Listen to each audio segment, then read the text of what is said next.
ਸਤਿ ਸ਼੍ਰੀ ਅਕਾਲ ਜੀ।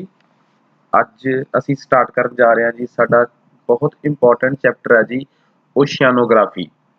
ਦੇਖੋ, ਸਭ ਤੋਂ ਪਹਿਲਾਂ ਤਾਂ ਮੈਂ ਇਹ ਸਪਸ਼ਟ ਕਰਦਾ ਕਿ ਅਸੀਂ ਇਸ ਓਸ਼ੀਆਨੋਗ੍ਰਾਫੀ 'ਚ ਕੀ ਪੜ੍ਹਨ ਜਾ ਰਹੇ ਹਾਂ। ਮਤਲਬ ਇਹ ਕਿ ਸਾਡੇ ਇਸ ਟੌਪਿਕ ਦੇ ਵਿੱਚ ਕੀ ਬੇਸਿਕਲੀ ਜ਼ਿਆਦਾ ਖਾਸ ਹੋਣ ਵਾਲਾ ਹੈ। ਤਾਂ ਦੇਖੋ, ਓਸ਼ੀਆਨੋਗ੍ਰਾਫੀ ਬਾਰੇ ਜੇ ਅਸੀਂ ਸਮਝੀਏ ਤਾਂ ਸਾਨੂੰ ਸਭ ਤੋਂ ਪਹਿਲਾਂ ਤਾਂ ਇੱਕ ਗੱਲ ਸਪਸ਼ਟ ਸਮਝ ਆ ਜਾਣੀ ਚਾਹੀਦੀ ਹੈ ਕਿ ਓਸ਼ੈਨੋਗ੍ਰਾਫੀ 'ਚ ਅਸੀਂ ਸਭ ਤੋਂ ਮੇਨ ਚੀਜ਼ ਜਿਹੜੀ ਦੇਖਣੀ ਆ ਉਹ ਇਹ ਆ ਕਿ ਸਾਡਾ ਜਿਹੜਾ ਸਮੁੰਦਰ ਹੁੰਦਾ ਹੈ, ਸਮੁੰਦਰ ਦਾ ਤਲਾ ਕਿਵੇਂ ਦਾ ਹੁੰਦਾ ਹੈ। ਜਿਵੇਂ ਅਸੀਂ ਦੇਖਦੇ ਹਾਂ ਕਿ ਅਸੀਂ ਆਪਣੀ ਧਰਤੀ ਤੇ ਦੇਖਦੇ ਹਾਂ ਕਿ ਅਸੀਂ ਬਹੁਤ ਪਹਾੜ ਦੇਖਦੇ ਹਾਂ, ਠੀਕ ਆ। ਤੁਸੀਂ ਜੰਮੂ ਕਸ਼ਮੀਰ ਵੱਲ ਜਾਓ, ਤੁਹਾਨੂੰ ਬਹੁਤ ਡੂੰਘੀਆਂ ਡੂੰਘੀਆਂ ਖਾਈਆਂ ਮਿਲਣਗੀਆਂ, ਠੀਕ ਆ। ਬਹੁਤ ਸਾਰੀਆਂ ਡੂੰਘੀਆਂ ਖਾਈਆਂ ਦੇ ਥੱਲੇ ਦੇਖੋਗੇ ਤਾਂ ਤੁਸੀਂ ਇਹ ਦੇਖੋਗੇ ਬੜੇ ਛੋਟੇ ਛੋਟੇ ਘਰ ਬਣੇ ਹੋਏ ਆ। ਤੇ ਅਕਸਰ ਕਈ ਵਾਰੀ ਅਸੀਂ ਕਿਸੇ ਖਾਈ ਚੋਂ ਦੇਖਦੇ ਹਾਂ ਪਾਣੀ ਲੰਘ ਰਿਹਾ ਹੁੰਦਾ, ਮਤਲਬ ਕਿਸੇ ਖਾਈ ਦੇ ਵਿੱਚ, ਡੂੰਘੀ ਖਾਈ ਦੇ ਵਿੱਚ ਨਦੀ ਹੁੰਦੀ ਆ। ਕਦੀ ਉਹਨਾਂ ਡੂੰਘਾਈਆਂ ਦੀਆਂ ਜਿਹੜੀਆਂ ਖਾਈਆਂ ਹੁੰਦੀਆਂ ਉਹਨਾਂ 'ਚ ਲੋਕਾਂ ਦੀ ਵਸੋਂ ਹੁੰਦੀ ਆ। ਫਿਰ ਬਹੁਤ ਉੱਚੇ ਉੱਚੇ ਪਹਾੜ ਦੇਖੀਦੇ ਆ। ਫਿਰ ਅਸੀਂ ਪਲੇਟਿਊਜ਼ ਦੇਖਦੇ ਹਾਂ। ਸੋ ਕਹਿਣ ਦਾ ਮਤਲਬ ਇਹ ਆ ਕਿ ਬਹੁਤ ਪ੍ਰਕਾਰ ਦੀ, ਕਹਿ ਲਓ ਕਿ ਸਾਡੀ ਫਿਜ਼ੀਓਗ੍ਰਾਫੀ ਆ ਜਦੋਂ ਅਸੀਂ ਧਰਤੀ ਤੇ ਦੇਖਦੇ ਹਾਂ। ਸਮੁੰਦਰ ਦੇ ਥੱਲੇ ਕੀ ਹੋਊਗਾ, ਕੀ ਸਮੁੰਦਰ ਨੂੰ ਜਦੋਂ ਆਪਾਂ ਸਮੁੰਦਰ ਦੇ ਥੱਲੇ ਡੁਬਕੀ ਮਾਰੀਏ ਤਾਂ ਥੱਲੇ ਤੱਕ ਪਹੁੰਚੀਏ ਤਾਂ ਉਹਦੀ ਡੁਬਕੀ ਥੱਲੇ ਤੱਕ ਸਿਰਫ ਪਾਣੀ ਤੱਕ ਹੀ ਜਾਊਗੀ ਜਾਂ ਪਾਣੀ ਤੋਂ ਥੱਲੇ ਕੋਈ ਲੈਂਡ ਵੀ ਆ। ਇਹ ਸਮੁੰਦਰ ਬਣਿਆ ਕਿਵੇਂ ਆ, ਠੀਕ ਆ। ਸਮੁੰਦਰ ਦੇ ਬਣਨ ਦੀ ਦਾਸਤਾਨ ਕੀ ਆ, ਇਹ ਇੱਕ ਵੱਖਰਾ ਸਬਜੈਕਟ ਆ। ਜੀਓਗ੍ਰਾਫੀ ਜਿਹੜੀ ਹੈ ਜੀ ਬੇਸਿਕਲੀ ਉਹਦੇ ਨਾ ਕੁਝ ਪਾਰਟਸ ਹੁੰਦੇ ਆ।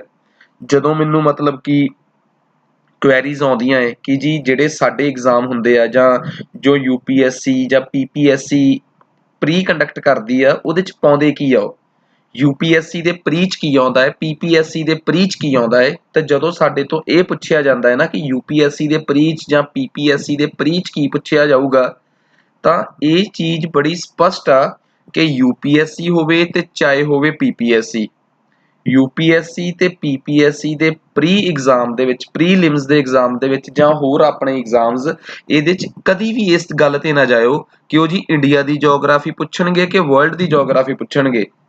ਅਸੀਂ ਕਦੀ ਸੋਚਦੇ ਹੀ ਨਹੀਂ ਕਿ ਜੀਓਗ੍ਰਾਫੀ ਜਿਹੜੀ ਹੈ ਜੀ ਉਹ ਇੰਡੀਆ ਤੇ ਵਰਲਡ ਦੀ ਤਾਂ ਪੇਪਰ 'ਚ ਆਉਂਦੀ ਬਹੁਤ ਘੱਟ ਆ। ਇੱਕ ਤੀਸਰੀ ਜੀਓਗ੍ਰਾਫੀ ਵੀ ਹੁੰਦੀ ਹੈ ਜਿਹੜੀ ਸਭ ਤੋਂ ਵੱਧ ਇੰਪੋਰਟੈਂਟ ਆ, ਚੌਥੀ ਵੀ ਹੁੰਦੀ ਹੈ। ਦੇਖੋ, ਤੁਸੀਂ ਹਮੇਸ਼ਾ ਨੋਟਿਸ ਕੀਤਾ ਹੋਣਾ ਕਦੀ ਕਿ ਪੇਪਰਾਂ 'ਚ ਇਹੋ ਜਿਹੇ ਸਵਾਲਾਂ ਦਾ ਪੁੱਛਿਆ ਜਾਣਾ ਕਿ ਜੀ ਸੈਂਸਸ ਬਾਰੇ ਪੁੱਛਿਆ ਜਾਣਾ, ਇਨਫਰਾਸਟ੍ਰਕਚਰ ਬਾਰੇ ਪੁੱਛਿਆ ਜਾਣਾ, ਠੀਕ ਆ। ਇਸ ਪ੍ਰਕਾਰ ਦੀ ਜੀਓਗ੍ਰਾਫੀ ਨੂੰ ਕਿਹਾ ਜਾਂਦਾ ਹੈ ਜੀ ਹਿਊਮਨ ਜੀਓਗ੍ਰਾਫੀ। ਬੇਸਿਕਲੀ ਇਹ ਹਿਊਮਨ ਜੀਓਗ੍ਰਾਫੀ ਦੀ ਕੈਟੇਗਰੀ 'ਚ ਆਉਂਦੀ ਹੈ। ਤੇ ਜਦੋਂ ਕੋਈ ਸਾਨੂੰ ਇਹ ਪੁੱਛੇ ਕਿ ਜੀ ਇਹ ਪਹਾੜ ਕਿਵੇਂ ਬਣਦੇ ਆ, ਲੈਟੀਟਿਊਡਸ ਲੌਂਗੀਟਿਊਡਸ ਕੀ ਹੁੰਦੇ ਆ, ਯੂਨੀਵਰਸ ਕੀ ਹੁੰਦਾ ਹੈ, ਸੋਲਰ ਸਿਸਟਮ ਕੀ ਹੁੰਦਾ ਹੈ, ਤਾਂ ਜਿਹੜੀ ਉਹ ਜੀਓਗ੍ਰਾਫੀ ਹੁੰਦੀ ਹੈ ਜੀ ਉਹ ਬੇਸਿਕਲੀ ਹੁੰਦੀ ਆ ਫਿਜ਼ੀਕਲ ਜੀਓਗ੍ਰਾਫੀ। ਫਿਰ ਜਦੋਂ ਕੋਈ ਪੁੱਛੇ ਕਿ ਇੰਡੀਆ 'ਚ ਫਲਾਣੀ ਚੀਜ਼ ਕਿੱਥੇ ਆ, ਉਹ ਹੋ ਗਈ ਜੀਓਗ੍ਰਾਫੀ ਆਫ ਇੰਡੀਆ। ਤੇ ਜਦੋਂ ਕੋਈ ਪੁੱਛੇ ਕਿ ਕਾਲਾਹਾਰੀ ਡੈਜ਼ਰਟ ਕਿੱਥੇ ਆ, ਗੋਬੀ ਡੈਜ਼ਰਟ ਕਿੱਥੇ ਆ, ਗ੍ਰੇਟ ਲੇਕਸ ਕਿੱਥੇ ਨੇ, ਇਹ ਹੋ ਗਈ ਵਰਲਡ ਜੀਓਗ੍ਰਾਫੀ। ਇੰਡੀਆ ਦੀ ਜੀਓਗ੍ਰਾਫੀ ਤੇ ਵਰਲਡ ਦੀ ਜੀਓਗ੍ਰਾਫੀ ਜਿਹੜੀ ਹੈ ਨਾ ਜੀ ਉਹ ਸਕੂਲਾਂ ਦੇ ਪੇਪਰਾਂ 'ਚ ਆਉਣ ਜੋਗੀ ਆ। ਇੰਡੀਆ ਦੀ ਜੀਓਗ੍ਰਾਫੀ ਜਿਹੜੀ ਆ ਉਹ ਅੱਜ ਕੱਲ੍ਹ ਇਨਵਾਇਰਮੈਂਟ ਬੇਸਡ ਹੋ ਗਈ ਆ ਕਿ ਸਾਡੇ ਫਲਾਣੇ ਪਾਰਕ ਕਿੱਥੇ ਆ, ਸਾਡੇ ਬਾਇਓਸਫੀਅਰ ਰਿਜ਼ਰਵਸ ਕਿੱਥੇ ਆ। ਸੋ ਪਹਿਲੀ ਗੱਲ ਤਾਂ ਸਾਨੂੰ ਇਹ ਸਪਸ਼ਟ ਹੋ ਜਾਣੀ ਚਾਹੀਦੀ ਹੈ ਕਿ ਜਿਹੜੀ ਜੀਓਗ੍ਰਾਫੀ ਅਸੀਂ ਪੜ੍ਹ ਰਹੇ ਹਾਂ ਇਹਦਾ ਨਾਮ ਫਿਜ਼ੀਕਲ ਜੀਓਗ੍ਰਾਫੀ ਹੈ। ਫਿਜ਼ੀਕਲ ਜੀਓਗ੍ਰਾਫੀ ਜਿਹੜੀ ਆ ਬੇਸਿਕਲੀ ਇਹਦੇ ਕਈ ਹਿੱਸੇ ਹੁੰਦੇ ਆ। ਫਿਜ਼ੀਕਲ ਜੀਓਗ੍ਰਾਫੀ ਦਾ ਸਭ ਤੋਂ ਪਹਿਲਾ ਪੋਰਸ਼ਨ ਜਿਹੜਾ ਹੁੰਦਾ ਹੈ ਜੀ ਉਹਨੂੰ ਆਪਾਂ ਕਹਿ ਸਕਦੇ ਹਾਂ ਕਿ ਉਹ ਸਾਡੀ ਬੇਸਿਕਲੀ ਜਿਵੇਂ ਕਲਾਈਮੇਟੋਲੋਜੀ ਪਾਰਟ ਆ ਗਿਆ। ਕਲਾਈਮੇਟੋਲੋਜੀ ਹੁੰਦੀ ਹੈ ਕਲਾਈਮੇਟ ਨਾਲ ਸੰਬੰਧਿਤ, ਜਿਹਦੇ 'ਚ ਅਸੀਂ ਪੜ੍ਹਨਾ ਹੁੰਦਾ ਹੈ ਕਲਾਈਮੇਟ, ਜਿਹਦੇ 'ਚ ਅਸੀਂ ਪੜ੍ਹਨਾ ਹੁੰਦਾ ਬੇਸਿਕਲੀ ਰੇਨਫਾਲ ਪੜ੍ਹਨੀ ਹੁੰਦੀ ਆ, ਪ੍ਰੈਸ਼ਰ ਪੜ੍ਹਨਾ ਹੁੰਦਾ ਹੈ, ਲੈਟੀਟਿਊਡ ਲੌਂਗੀਟਿਊਡਸ ਪੜ੍ਹਨੇ ਹੁੰਦੇ ਆ। ਉਹ ਸਾਡੀ ਸਭ ਤੋਂ ਪਹਿਲਾਂ ਕਲਾਈਮੇਟੋਲੋਜੀ ਆਉਂਦੀ ਹੈ। ਕਲਾਈਮੇਟੋਲੋਜੀ ਤੋਂ ਬਾਅਦ ਦੂਸਰੀ ਚੀਜ਼ ਸ਼ੁਰੂ ਹੁੰਦੀ ਆ ਓਸ਼ੀਆਨੋਗ੍ਰਾਫੀ, ਠੀਕ ਹੈ, ਜਿਹਦੇ 'ਚ ਅਸੀਂ ਪੜ੍ਹਨਾ ਹੁੰਦਾ ਓਸ਼ੀਅਨਸ ਬਾਰੇ। ਓਸ਼ੀਅਨਸ ਦੇ ਅੰਦਰ ਟਾਈਡਸ ਕਿਵੇਂ ਆਉਂਦੀਆਂ ਹੈ, ਫਿਰ ਉਸ ਤੋਂ ਬਾਅਦ ਕਿ ਓਸ਼ੀਅਨਸ ਦਾ ਬਾਟਮ ਕਿਹੋ ਜਿਹਾ ਹੈ। ਓਸ਼ੀਅਨਸ ਦੇ ਓਸ਼ੀਅਨੋਗ੍ਰਾਫੀ ਵੀ ਬੇਸਿਕਲੀ ਦੋ ਟਾਈਪ ਦੀ ਆ। ਇੱਕ ਚੈਪਟਰ ਤਾਂ ਇਹਦੇ 'ਚ ਟਾਈਡਸ ਵਾਲਾ ਆਊਗਾ ਤੇ ਇੱਕ ਚੈਪਟਰ ਇਹਦੇ 'ਚ ਆਊਗਾ ਬੇਸਿਕਲੀ ਦੈਟ ਇਜ਼ ਓਸ਼ੀਅਨ ਬੋਟਮੋਗ੍ਰਾਫੀ, ਕਿ ਓਸ਼ੀਅਨ ਦਾ ਬਾਟਮ ਕਿਵੇਂ ਦਾ ਹੁੰਦਾ ਹੈ। ਫਿਰ ਤੀਸਰੇ ਨੰਬਰ ਤੇ ਮੈਂ ਪੜ੍ਹਾਊਂਗਾ ਤੁਹਾਨੂੰ ਜੀਓਮੋਰਫੋਲੋਜੀ, ਜਿਹਦੇ 'ਚ ਮੈਂ ਦੱਸੂਗਾ ਕਿ ਅਰਥ ਦੇ ਇੰਟੀਰੀਅਰ 'ਚ ਕੀ ਹੁੰਦਾ ਹੈ, ਕਰਸਟ ਕੀ ਆ, ਮੈਂਟਲ ਕੀ ਆ, ਠੀਕ ਆ, ਉਸ ਤਰੀਕੇ ਦੀਆਂ ਜਿਹੜੀਆਂ ਚੀਜ਼ਾਂ ਹੈ। ਜੀਓਮੋਰਫੋਲੋਜੀ ਸਿਰਫ ਅਰਥ ਦਾ ਇੰਟੀਰੀਅਰ ਨੀਗਾ, ਬਹੁਤ ਕੁਛ ਉਹਦੇ 'ਚ, ਮਾਊਂਟੇਨ ਫਾਰਮੇਸ਼ਨ ਕਿਵੇਂ ਹੁੰਦੀ ਆ, ठीक आ, सी फॉर्मेशन किवें हुंदी आ, इंडिया दी फॉर्मेशन किवें होई, प्लेटां च प्लेटां वजदियां किवें आ जाके, धरती दे थल्ले धरती बलद दे सिंगां ते खड़ी आ कि प्लेटां ते खड़ी आ। तीसरी जोग्राफी ਉਹ ਆ 2 ਤੋਂ 3 ਲੈਕਚਰਸ ਉਹਦੇ ਵੀ ਆ ਸਾਡੇ ਜੀਓਮੋਰਫੋਲੋਜੀ ਦੇ। ਜਦੋਂ ਅਸੀਂ ਇਹ ਸਾਰਾ ਕੁਝ ਪੜ੍ਹ ਲਿਆ, ਅਸੀਂ ਕਲਾਈਮੇਟੋਲੋਜੀ ਪੜ੍ਹ ਚੁੱਕੇ ਹਾਂ, ਓਸ਼ੀਆਨੋਗ੍ਰਾਫੀ ਅਸੀਂ ਅੱਜ ਪੜ੍ਹ ਲੈਣੀ ਆ, ਜੀਓਮੋਰਫੋਲੋਜੀ ਅਸੀਂ ਕੱਲ ਪੜ੍ਹ ਲੈਣੀ ਆ, ਮਤਲਬ ਕਿ ਅਗਲੇ ਲੈਕਚਰ 'ਚ ਪੜ੍ਹ ਲੈਣੀ ਆ। ਫਿਰ ਤੁਹਾਡੇ ਦਿਮਾਗ 'ਚ ਇੱਕ ਗੱਲ ਆਊਗੀ ਕਿ ਜੀ ਕਲਾਈਮੇਟੋਲੋਜੀ 'ਚ ਇੱਕ ਇਵੈਂਟ ਹੁੰਦਾ ਹੈ ਸਾਈਕਲੋਨਸ, ਥੰਡਰਸਟੋਰਮਸ, ਉਹ ਤਾਂ ਪੜ੍ਹਾਏ ਨਹੀਂ। ਫਿਰ ਦੂਜੀ ਗੱਲ ਕਿ ਓਸ਼ੀਅਨਸ ਦੇ ਵਿੱਚ ਵੀ ਇੱਕ ਕਨਸੈਪਟ ਆਉਂਦਾ ਹੁੰਦਾ ਹੈ ਸੁਨਾਮੀ, ਪੜ੍ਹਾਇਆ ਤਾਂ ਉਹ ਵੀ ਨਹੀਂ। ਫਿਰ ਜੀਓਮੋਰਫੋ ਦੇ ਵਿੱਚ ਤੁਹਾਨੂੰ ਦਿਮਾਗ 'ਚ ਆਊਗਾ ਕਿ ਧਰਤੀ ਦੇ ਨਾਲ ਸੰਬੰਧਿਤ ਵੀ ਇੱਕ ਦੋ ਖਤਰਨਾਕ ਇਵੈਂਟ ਨੇ, ਜਿਵੇਂ ਅਰਥਕੁਏਕ, ਵੋਲਕੈਨੋਜ਼, ਇਹ ਵੀ ਨਹੀਂ ਪੜ੍ਹਾਏ। ਮੈਂ ਕੀ ਕੀਤਾ, ਕੋਈ ਵੀ ਖਤਰਨਾਕ ਇਵੈਂਟ, ਠੀਕ ਆ, ਡਿਸਟਰਕਟਿਵ ਇਵੈਂਟ, ਕੈਟਾਸਟ੍ਰੋਫਿਕ ਇਵੈਂਟ ਪੜ੍ਹਾਇਆ ਹੀ ਨਹੀਂ। ਉਹਨਾਂ ਦਾ ਸਬਜੈਕਟ ਹੀ ਅੱਡ ਬਣਾ ਦੂੰਗਾ ਮੈਂ, ਕੈਟਾਸਟ੍ਰੋਫਿਕ ਇਵੈਂਟਸ। ਉਹਨਾਂ ਦਾ ਇੱਕੋ ਹੀ ਲੈਕਚਰ ਆਊਗਾ, ਉਹਦੇ 'ਚ 5 ਦੇ 5 ਇਵੈਂਟਸ ਦੀ ਟੈਕਨੀਕ ਡਿਸਕਸ ਕੀਤੀ ਜਾਊਗੀ, ਜੋ ਤੁਹਾਡੇ ਪੇਪਰ 'ਚ ਬਹੁਤ ਪੁੱਛੀ ਜਾਂਦੀ ਹੈ। ਸੋ ਕਹਿਣ ਦਾ ਮਤਲਬ ਇਹ ਆ ਕਿ ਸਭ ਤੋਂ ਪਹਿਲਾਂ ਪੜ੍ਹਾਈ ਗਈ ਹੈ ਕਲਾਈਮੇਟੋਲੋਜੀ, ਦੂਜੇ ਨੰਬਰ ਤੇ ਪੜ੍ਹਾਈ ਜਾ ਰਹੀ ਹੈ ਓਸ਼ੀਆਨੋਗ੍ਰਾਫੀ, ਤੀਜੇ ਨੰਬਰ ਤੇ ਪੜ੍ਹਾਈ ਜਾਊਗੀ ਜੀਓਮੋਰਫੋਲੋਜੀ, ਧਰਤੀ ਦਾ ਇੰਟੀਰੀਅਰ। ਫਿਰ ਉਸ ਤੋਂ ਬਾਅਦ ਖਤਰਨਾਕ ਇਵੈਂਟਸ, ਉਹਦੇ ਵੀ ਇੱਕ ਲੈਕਚਰ ਹੀ ਹੈ ਕੈਟਾਸਟ੍ਰੋਫਿਕ ਇਵੈਂਟਸ ਦਾ। ਉਸ ਤੋਂ ਬਾਅਦ ਪੜਾਉਂਗਾ ਮੈਂ ਜੋਗਰਾਫੀ ਆਫ ਇੰਡੀਆ, ਤੇ ਉਸ ਤੋਂ ਬਾਅਦ ਪੜਾਉਂਗਾ geography of world. Geography of world 'ਚ ਪੂਰੇ ਦੇ ਪੂਰੇ 6-7 ਮੈਂ ਕੰਟੀਨੈਂਟ ਕਵਰ ਕਰਨੇ ਆ 2 ਲੈਕਚਰਸ ਦੇ ਵਿੱਚ। ਸੋ ਬੜੇ ਟੀਚਰਸ ਨੂੰ ਡਾਊਟ ਸੀ ਕਿ ਅਸੀਂ ਜੋਗਰਾਫੀ ਆਫ ਵਰਲਡ ਕਿਤੇ ਕਰ ਤਾਂ ਨਹੀਂ ਲਈ, ਬਿਲਕੁਲ ਵੀ ਕਿਤੇ ਵੀ ਨਹੀਂ ਕੀਤੀ। ਸੋ ਸਟਾਰਟ ਕਰਦੇ ਹਾਂ ਜੀ ਅਸੀਂ ਅੱਜ ਦਾ ਲੈਕਚਰ। ਅਸੀਂ ਅੱਜ ਸਟਾਰਟ ਕਰਨ ਜਾ ਰਹੇ ਹਾਂ ਜੀ ਓਸ਼ੀਆਨੋਗ੍ਰਾਫੀ। UPSC ਦਾ ਪ੍ਰੀ ਹੋਵੇ, PCS ਦਾ ਪ੍ਰੀ ਹੋਵੇ, PPSC ਦਾ ਕੋਈ ਐਗਜ਼ਾਮ ਹੋਵੇ, ਕੋਈ ਸਿੰਪਲ ਲੈਵਲ ਦਾ ਐਗਜ਼ਾਮ ਹੋਵੇ, ਤਾਂ ਸਾਡੇ ਕੋਰਸਿਸ ਬੈਸਟ ਰਹਿਣਗੇ ਤੁਹਾਡੇ ਵਾਸਤੇ। ਸੋ ਦੇਖੋ, ਸਭ ਤੋਂ ਪਹਿਲਾਂ ਅਸੀਂ ਓਸ਼ੀਅਨਸ ਬਾਰੇ ਪੜ੍ਹਨ ਜਾ ਰਹੇ ਹਾਂ, ਤੇ ਇੱਥੇ ਸ਼ੁਰੂ 'ਚ ਇੱਕ ਗੱਲ ਲਿਖੀ ਹੈ ਕਿ there are mountains, there are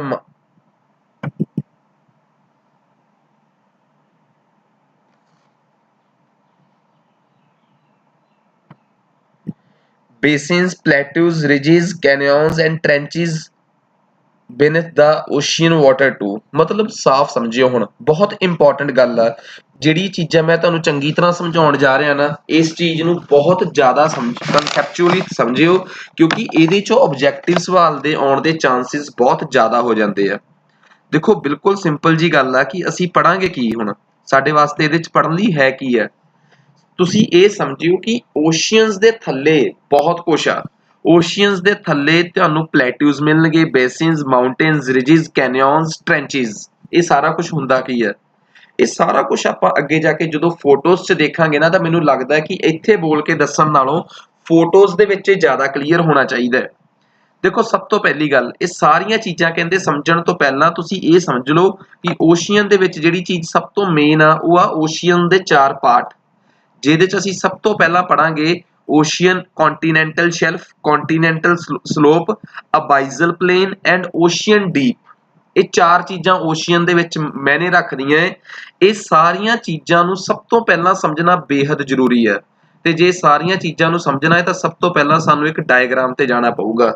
ਦੇਖੋ ਜੀ, ਸਭ ਤੋਂ ਇੰਪੋਰਟੈਂਟ ਗੱਲ ਕੀ ਹੈ, ਸਭ ਤੋਂ ਇੰਪੋਰਟੈਂਟ ਗੱਲ ਇਹ ਆ ਕਿ ਆਹ ਧਰਤੀ ਆ ਸਾਡੀ, ਆਹ ਸਾਡੀ ਧਰਤੀ ਤੇ ਪਹਾੜ ਆ ਜੀ। ਇਹਨਾਂ ਪਹਾੜਾਂ ਤੋਂ ਅੱਗੇ ਲੈਂਡ ਆ ਗਈ, ਇੱਥੋਂ ਧਰਤੀ ਤੋਂ ਸਮੁੰਦਰ ਦੇ ਵਿੱਚੋਂ, ਧਰਤੀ ਤੋਂ ਨਦੀਆਂ ਨਿਕਲਦੀਆਂ ਸਮੁੰਦਰ ਤੱਕ ਪਹੁੰਚੀਆਂ। ਇੱਥੇ ਮੈਂ ਐਰੋ ਸ਼ੁਰੂ ਕਰਤੀ, ਆਹ ਐਰੋ, ਇੱਥੋਂ ਇੱਧਰ ਕੋਸਟਲ ਪਲੇਨ ਸੀਗਾ, ਮਤਲਬ ਸਮੁੰਦਰ ਦਾ ਤੱਟ ਸੀਗਾ। ਇੱਥੋਂ ਸਮੁੰਦਰ ਸਟਾਰਟ ਹੋ ਗਿਆ, ਜਿੱਥੋਂ ਸਮੁੰਦਰ ਸਟਾਰਟ ਹੋ ਗਿਆ ਇਹਨੂੰ ਕਹਿੰਦੇ ਆ ਸ਼ੋਰ ਲਾਈਨ।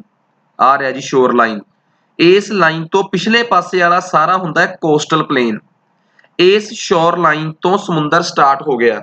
ਤੁਸੀਂ ਕਦੀ ਸਮੁੰਦਰ ਦੇ ਵਿੱਚ ਪੈਰ ਰੱਖੋ ਅੱਗੇ ਜਾ ਕੇ, ਤਾਂ ਤੁਸੀਂ ਦੇਖੋਗੇ ਕਿ ਸਮੁੰਦਰ 'ਚ ਤੁਸੀਂ ਡੁੱਬਦੇ ਨਹੀਂ, ਬਹੁਤ ਦੂਰ ਤੱਕ ਸਮੁੰਦਰ ਜਿੱਦਾਂ ਪਾਣੀ ਜਿਹੜਾ ਉਹ ਸਾਡੀ ਧਰਤੀ ਦੇ ਉੱਪਰ ਹੀ ਹੁੰਦਾ ਹੈ। ਆਹ ਦੇਖੋ, ਇਸ ਜਗ੍ਹਾ ਤੇ ਇਸ ਇਲਾਕੇ ਨੂੰ ਕਿਹਾ ਜਾਂਦਾ ਹੈ ਕੰਟੀਨੈਂਟਲ ਸ਼ੈਲਫ। ਬਹੁਤ ਅੱਗੇ ਜਾ ਕੇ ਫਿਰ ਸਮੁੰਦਰ ਇੱਕੋ ਦਮ ਢਲਾਣ 'ਚ ਆ ਜਾਂਦਾ ਹੈ। ਆ ਇੱਕੋ ਦਮ ਸਮੁੰਦਰ 'ਚ ਢਲਾਣ ਆ ਗਈ, ਦਿਸ ਇਜ਼ ਕਾਲਡ ਕੰਟੀਨੈਂਟਲ ਸਲੋਪ। ਇਹਨੂੰ ਕੀ ਕਹਿੰਦੇ ਆ ਜੀ ਆਪਾਂ, ਕੰਟੀਨੈਂਟਲ ਸਲੋਪ। ਉਹ ਇੱਕੋ ਦਮ ਜਿਹੜੀ ਢਲਾਣ ਆ ਜੀ, ਉਹ ਥੱਲੇ ਪਹੁੰਚ ਕੇ ਇੱਕੋ ਦਮ ਫਿਰ ਥੋੜੀ ਜਿਹੀ ਤਾਂ ਉੱਠਦੀ ਆ, ਜਦੋਂ ਬਿਲਕੁਲ ਸਮੁੰਦਰ ਦੇ ਥੱਲੇ ਪਹੁੰਚ ਗਈ ਨਾ, ਫਿਰ ਮਾੜੀ ਜੀ ਤਾਂ ਚੱਕ ਉੱਠਦੀ ਆ, ਉਹਨੂੰ ਕਹਿੰਦੇ ਆ ਕੰਟੀਨੈਂਟਲ ਰਾਈਜ਼। ਐਂਡ ਉਸ ਤੋਂ ਬਾਅਦ ਫਿਰ ਸਮੁੰਦਰ ਦਾ ਤੱਲਾ ਸ਼ੁਰੂ ਹੁੰਦਾ ਹੈ ਜੀ, ਦਿਸ ਇਜ਼ ਕਾਲਡ ਅਬਾਈਜ਼ਲ ਪਲੇਨ। ਤੇ ਯਾਦ ਰੱਖਿਓ, ਸਮੁੰਦਰ ਦੀਆਂ ਸਾਰੀਆਂ ਚੀਜ਼ਾਂ ਜਿਹੜੀਆਂ ਨੇ ਉਹ ਇਸ ਅਬਾਈਜ਼ਲ ਪਲੇਨ ਤੇ, ਜਿੱਥੇ ਸਮੁੰਦਰ ਦਾ ਤਲਾ ਹੈ, ਸਮੁੰਦਰ ਦੇ ਤਲੇ ਤੇ ਪਾਈਆਂ ਜਾਂਦੀਆਂ ਸਭ ਤੋਂ ਜ਼ਿਆਦੀਆਂ ਚੀਜ਼ਾਂ। ਠੀਕ ਆ, ਸਮੁੰਦਰ ਦੇ ਤਲੇ ਤੇ ਪਹਾੜ ਵੀ ਆ, ਇੰਨੇ ਉੱਚੇ ਉੱਚੇ ਪਹਾੜ ਆ ਕਿ ਉਹ ਮਾਊਂਟ ਐਵਰੈਸਟ ਨੂੰ ਵੀ ਕੱਟ ਜਾਂਦੇ ਆ। ਸਮੁੰਦਰ ਦੇ ਵਿੱਚ ਦੁਨੀਆ ਦਾ ਸਭ ਤੋਂ ਡੂੰਘਾ, ਸਭ ਤੋਂ ਉੱਚਾ ਮਾਊਂਟੇਨ ਕਿਹੜਾ ਹੈ, ਜਿਹੜਾ ਕਿ ਜੇ ਸਮੁੰਦਰ 'ਚ ਨਾ ਹੁੰਦਾ ਤੇ ਮਾਊਂਟ ਐਵਰੈਸਟ ਨੂੰ ਵੀ ਟੱਪ ਜਾਂਦਾ? ਤੁਸੀਂ ਇਸ ਸਵਾਲ ਦਾ ਜਵਾਬ ਆਪਣੀ ਕਾਪੀ ਤੇ ਗੂਗਲ ਸਰਚ ਕਰਕੇ ਲਿਖਣਾ ਹੀ ਲਿਖਣਾ ਹੈ ਕਿ ਜੇ ਉਹ ਸਮੁੰਦਰ ਦੇ ਵਿੱਚ ਨਾ ਹੁੰਦਾ ਪਹਾੜ, ਤਾਂ ਉਹ ਧਰਤੀ ਤੇ ਹੁੰਦਾ ਤੇ ਉਹ ਮਾਊਂਟ ਐਵਰੈਸਟ ਨੂੰ ਵੀ ਕੱਟ ਜਾਂਦਾ। ਇੰਪੋਰਟੈਂਟ ਗੱਲ ਹੈ। ਆ ਜਾਓ ਜੀ ਵਾਪਸ। ਹੁਣ ਆ ਹੋ ਗਿਆ ਜੀ ਪਹਾੜ, ਪਹਾੜਾਂ ਤੋਂ ਬਾਅਦ ਆ ਕੋਸਟਲ ਪਲੇਨ, ਇੱਥੋਂ ਸਮੁੰਦਰ ਸ਼ੁਰੂ ਹੋ ਗਿਆ, ਦਿਸ ਇਜ਼ ਕਾਲਡ ਕੰਟੀਨੈਂਟਲ ਸ਼ੈਲਫ। ਦੁਨੀਆ ਦੇ ਬੜੇ ਸਮੁੰਦਰ ਇਹੋ ਜਿਹੇ ਆ ਜਿਨ੍ਹਾਂ ਦੀ ਕੰਟੀਨੈਂਟਲ ਸ਼ੈਲਫ ਬਹੁਤ ਛੋਟੀ ਹੁੰਦੀ ਹੈ, ਤੇ ਦੁਨੀਆ ਦੇ ਬਹੁਤ ਦੇਸ਼ ਇਹੋ ਜਿਹੇ ਆ ਜਿਨ੍ਹਾਂ ਦੀ ਸਮੁੰਦਰ ਇਹੋ ਜਿਹੇ ਆ ਜੀ ਜਿਨ੍ਹਾਂ ਦੀ ਕੰਟੀਨੈਂਟਲ ਸ਼ੈਲਫ ਜਿਹੜੀ ਆ ਉਹ ਬਹੁਤ ਵੱਡੀ ਹੁੰਦੀ ਹੈ। ਸੋ ਕਹਿਣ ਦਾ ਮਤਲਬ ਸਮੁੰਦਰ ਤੋਂ ਸਮੁੰਦਰ ਵੇਰੀ ਕਰਦੀ ਹੈ ਕੰਟੀਨੈਂਟਲ ਸ਼ੈਲਫ। ਤੇ ਇਸ ਕੰਟੀਨੈਂਟਲ ਸ਼ੈਲਫ ਤੋਂ ਅੱਗੇ ਜਾ ਕੇ ਸਾਡੇ ਕੋਲ, ਐਂਡ ਇਸ ਤੋਂ ਬਾਅਦ ਆਪਣੇ ਕੋਲ ਆ ਗਿਆ ਜੀ ਅੱਗੇ ਐਂਡ ਅਬਾਈਜ਼ਲ। ਹੁਣ ਧਿਆਨ ਨਾਲ ਸਮਝਣ ਦੀ ਗੱਲ ਇਹ ਆ ਕਿ ਦੇਖੋ ਜੀ, ਇੱਥੋਂ ਅੱਗੇ ਸਮੁੰਦਰ ਸ਼ੁਰੂ ਹੋ ਗਿਆ। ਦੁਨੀਆ ਦੇ ਬਹੁਤ ਸਮੁੰਦਰ ਇਹੋ ਜਿਹੇ ਆ ਜਿਨ੍ਹਾਂ ਦੀ ਆ ਕੰਟੀਨੈਂਟਲ ਸ਼ੈਲਫ ਹੁੰਦੀ ਨਹੀਂ, ਮਤਲਬ ਕਿ ਉਹ ਬਹੁਤ ਥੋੜੇ ਟਾਈਮ ਬਾਅਦ ਹੀ ਇੱਕੋਦਮ ਥੱਲੇ ਨੂੰ ਆ ਜਾਂਦੇ ਆ ਜੀ। ਬਹੁਤ ਸਮੁੰਦਰ ਇਹੋ ਜਿਹੇ ਜਿਨ੍ਹਾਂ ਦੀ ਕੰਟੀਨੈਂਟਲ ਸ਼ੈਲਫ ਬਹੁਤ ਵੱਡੀ ਹੁੰਦੀ ਹੈ ਜੀ। ਕਿਉਂ ਤੇ ਕਿਵੇਂ, ਇਹ ਉਦੋਂ ਤੱਕ ਨਹੀਂ ਸਮਝ ਆ ਸਕਦੀ ਗੱਲ ਜਦੋਂ ਤੱਕ ਅਸੀਂ ਇਸ ਚੀਜ਼ ਨੂੰ, ਮਤਲਬ ਕਿ ਜਦੋਂ ਤੱਕ ਇਸ ਚੀਜ਼ ਬਾਰੇ ਅਸੀਂ ਕਨਸੈਪਟ ਕਲੀਅਰ ਨਹੀਂ ਕਰਦੇ ਜੀਓਮੋਰਫੋਲੋਜੀ 'ਚ। ਪਰ ਫਿਲਹਾਲ ਇੱਥੇ ਸਾਨੂੰ ਇਹ ਕਨਸੈਪਟ ਕਲੀਅਰ ਕਰਨ ਦੀ ਲੋੜ ਨਹੀਂ, ਇੱਥੇ ਸਾਨੂੰ ਸਿਰਫ ਇਹ ਪਤਾ ਹੋਣਾ ਚਾਹੀਦਾ ਕਿ ਇੱਥੋਂ ਕੰਟੀਨੈਂਟਲ ਸ਼ੈਲਫ ਸ਼ੁਰੂ ਹੈ ਜੀ।